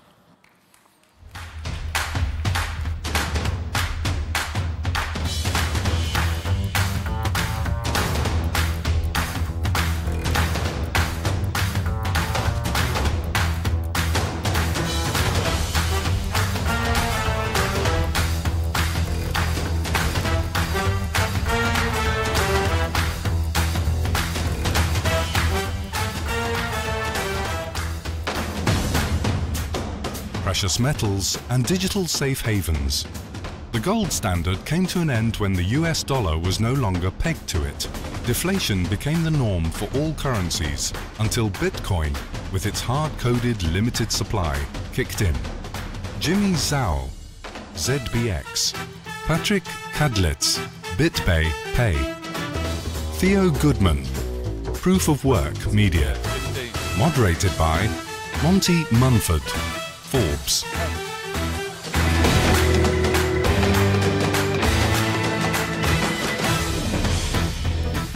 I tripped over on stage yet again. You're probably sick to the death of us because you want to get some food. I think if you've stayed here for long enough, you know these guys better than I know my sisters.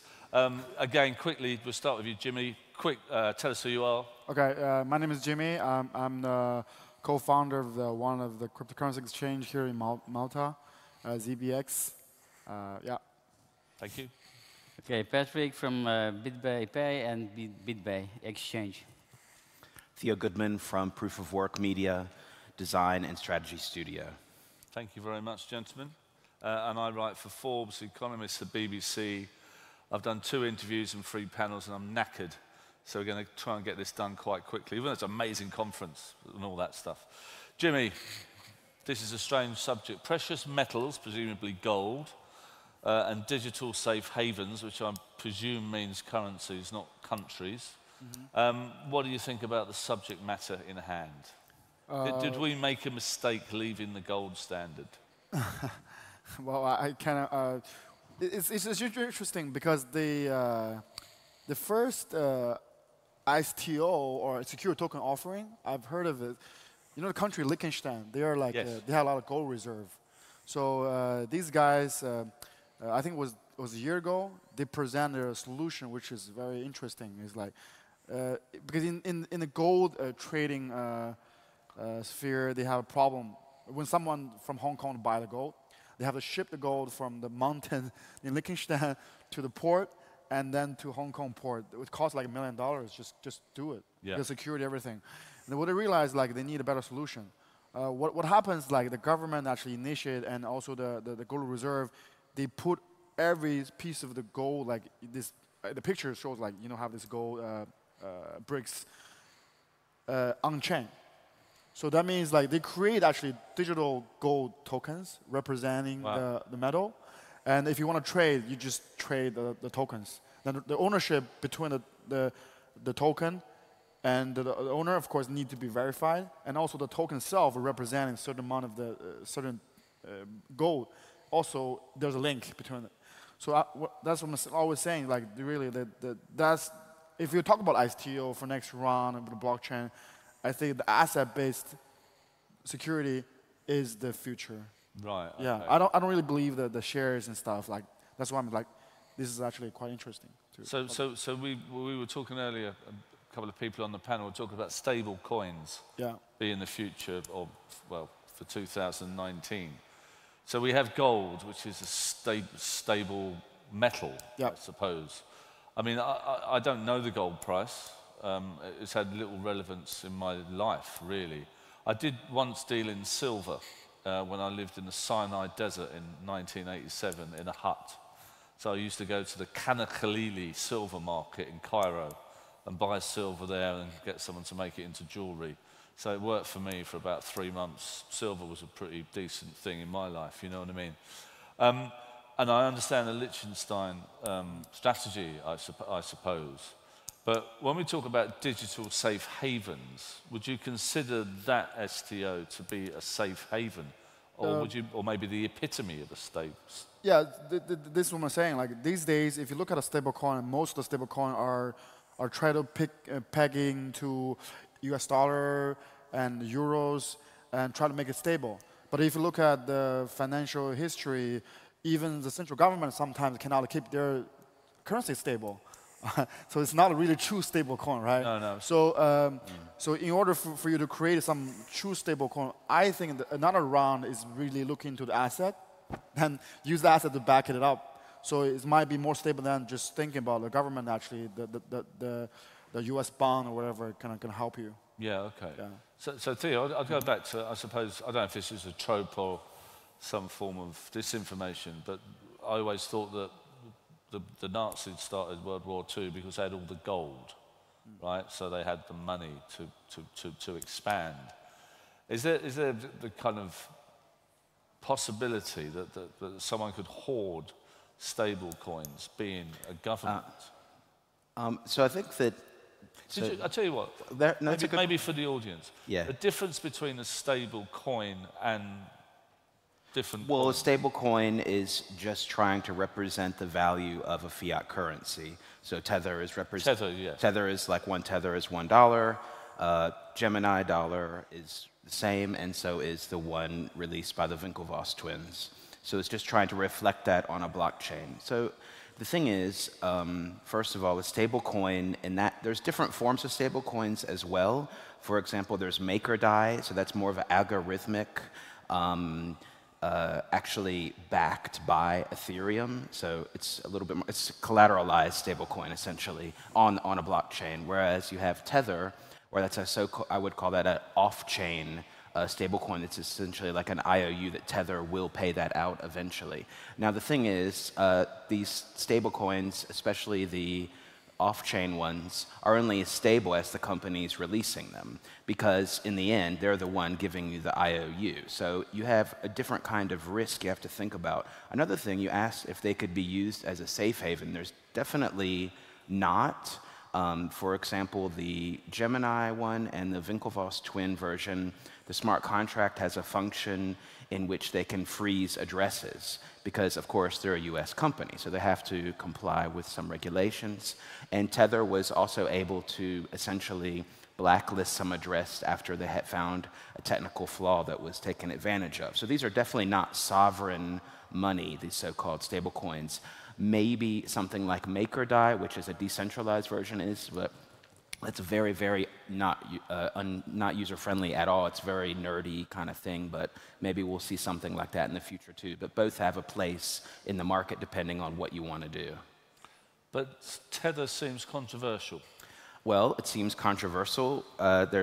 You could go into conspiracy theories about why it's controversial. It's controversial because of what I said, is that it's only as stable as the company issuing it. And if the company issuing it is doing offshore banking and is jumping from one bank account to the other, well, then people get nervous. And they are the market leader of the stable coins. There's like millions and millions and millions. Maybe you've seen the joke of this one video with this guy, and he has a phone. He goes, "Print 100 million Tether, pump price." So that's the kind of meme going out, and people think that's really how it is, but it's not quite that simple. So imagine doing a stable coin that's not US-based, not European-based, essentially based in offshore bank accounts, and it's kind of tricky to do that. And then you have an alternative now. You can do like Winklevoss twin dollar or Gemini, Circle dollar, sorry, not Gemini, Circle dollar, and they're totally US-based. And so the thing is that you can't, sorry, I'm talking so much, is you can't audit a stable coin. You can only attest it, that there is, so it's kind of, people are hung up on auditing because everyone is in crypto. They're like, I want to see the balance, I want to see the balance. But you can't really do it because it's a bank, so it's kind of tricky. Patrick, so, I mean, precious metals, right? I presume that they are precious because of their scarcity, right? They're difficult to mine. There's a finite supply.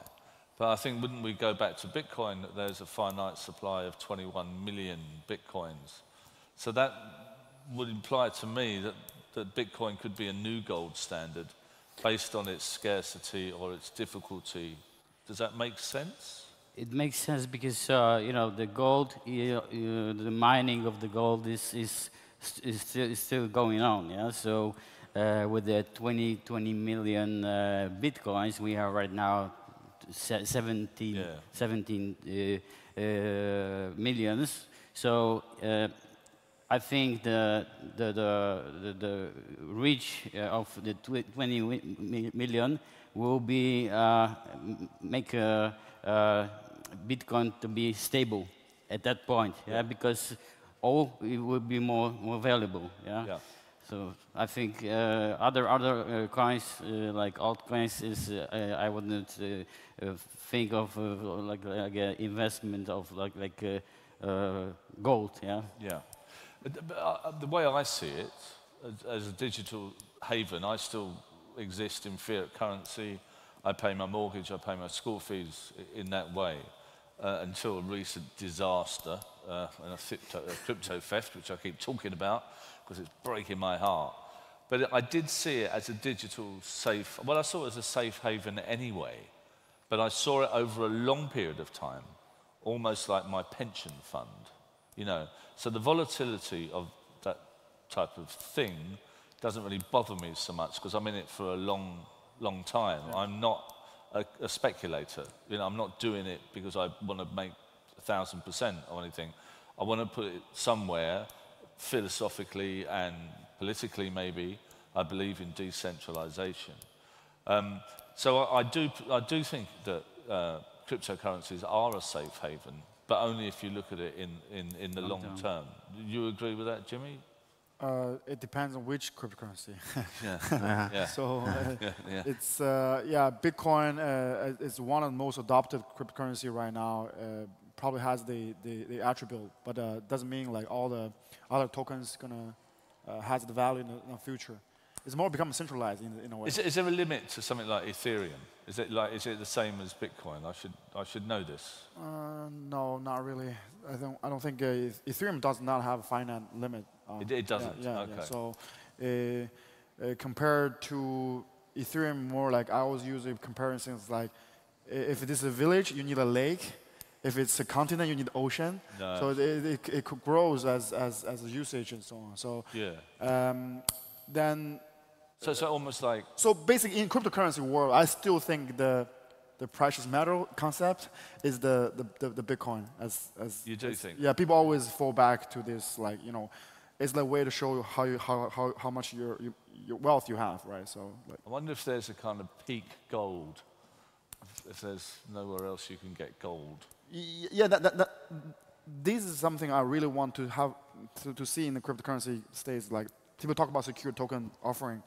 What I really want to see is the asset-based security happening. So basically, the token really linked to a real value. Like it could be a precious metal, could be a bottle of wine. Like this, the wine actually reserve the value over time.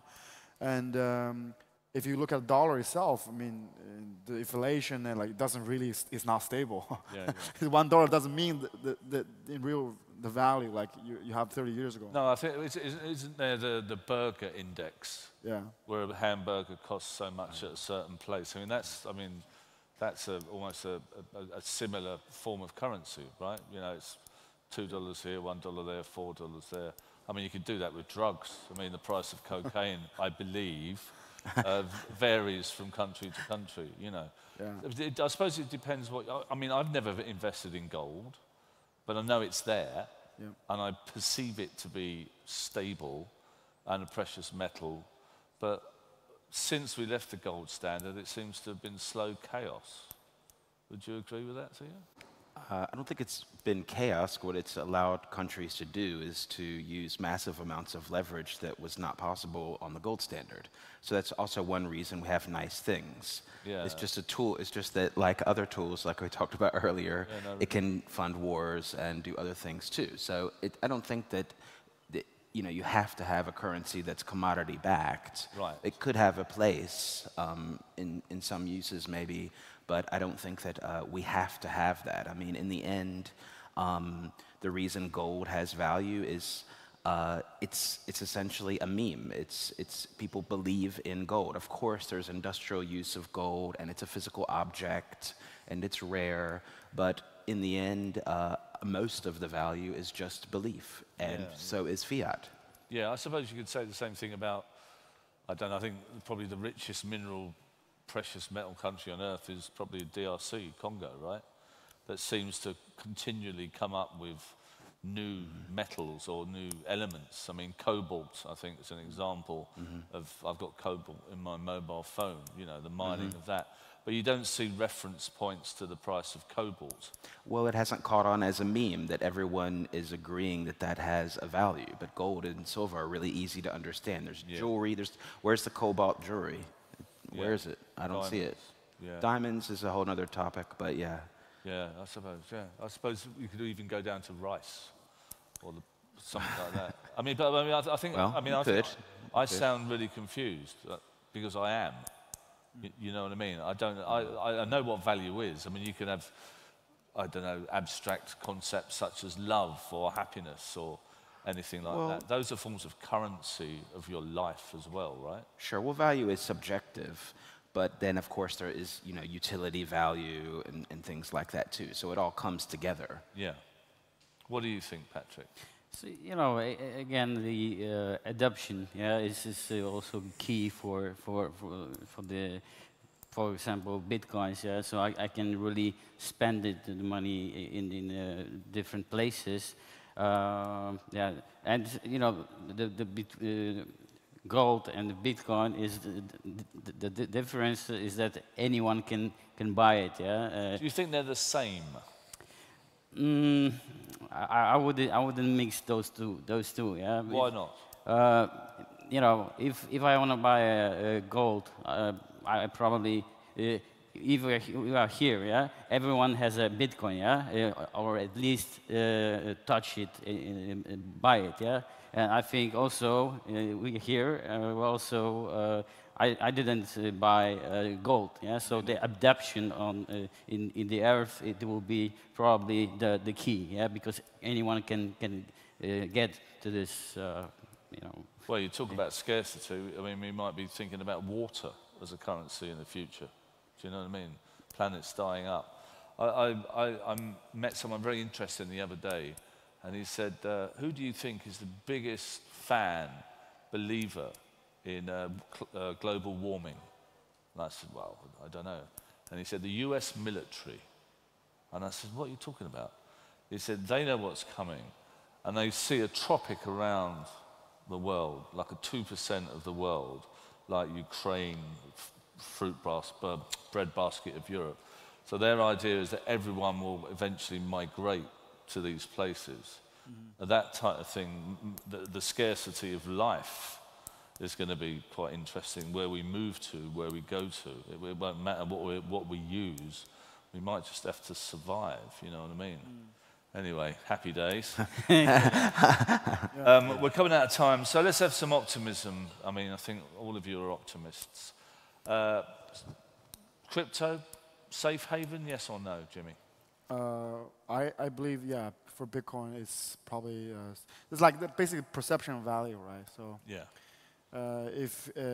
So what is money? And it's consensus, right? Like, you believe this dollar you take can go to shop, and the owner of the shop agree with you. So once the Bitcoin as a concept, a cryptocurrency concept, start grow, like right now it's like maybe 5% population even not understand what it's all about. Yeah. Let's say it grow up to 15%. So I think the trend is unstoppable. So I really believe if you hold, it's hold, don't sell. With you, Patrick, your ideas? I'm believing that crypto is the key. Maybe not for next year, but maybe 2-3 years. Yeah. It also evolve, yeah, in different sectors, yeah, and also blockchain itself as the technology is something that we like internet, like yeah, well, maybe 20 years ago. Yeah. So I believe that it will be a huge hold, not sell. I would hold. Yeah. I think if crypto is a digital safe haven, I would say yes, in the sense that it's not easy to confiscate. It's much more difficult for the government to take it from you, or a thief to take it from you, than, for example, if I have bars of gold. I have to put it under my bed, or I have to trust a bank. Yeah. And then that could be confiscated in an event. Everyone can remember, when Cyprus, shut down the banks for a short period of time, and you probably couldn't get your gold then either if it was in a safety deposit box. Yeah. But if you had Bitcoin, then, you could have used it. Now, as far as the price, I'm not going to make any predictions about that. But I mean, as far as a safe haven of just holding value that's not able to be confiscated, definitely. Yeah, absolutely. I think, was it in India a couple of years ago, they banned the 500 rupee note. just because there was so much. They're trying to do it to the euros too. I think they're collecting the 500s also. You can't use a £50 note in London. No one will take it because of the thing. But then that has very bad consequences because a lot of Indian women used to save money that the men would spend, and they'd hide them, and then that was all wiped out. The music's beginning. We've got 14 seconds overdue. Jimmy, thank you. Patrick, thank you. Theo, thank you. Thank you for a great conversation, which is a very tricky subject to moderate. And I'm now done. Thank you for making my job easier. Round of applause for my panel, please. Thank you.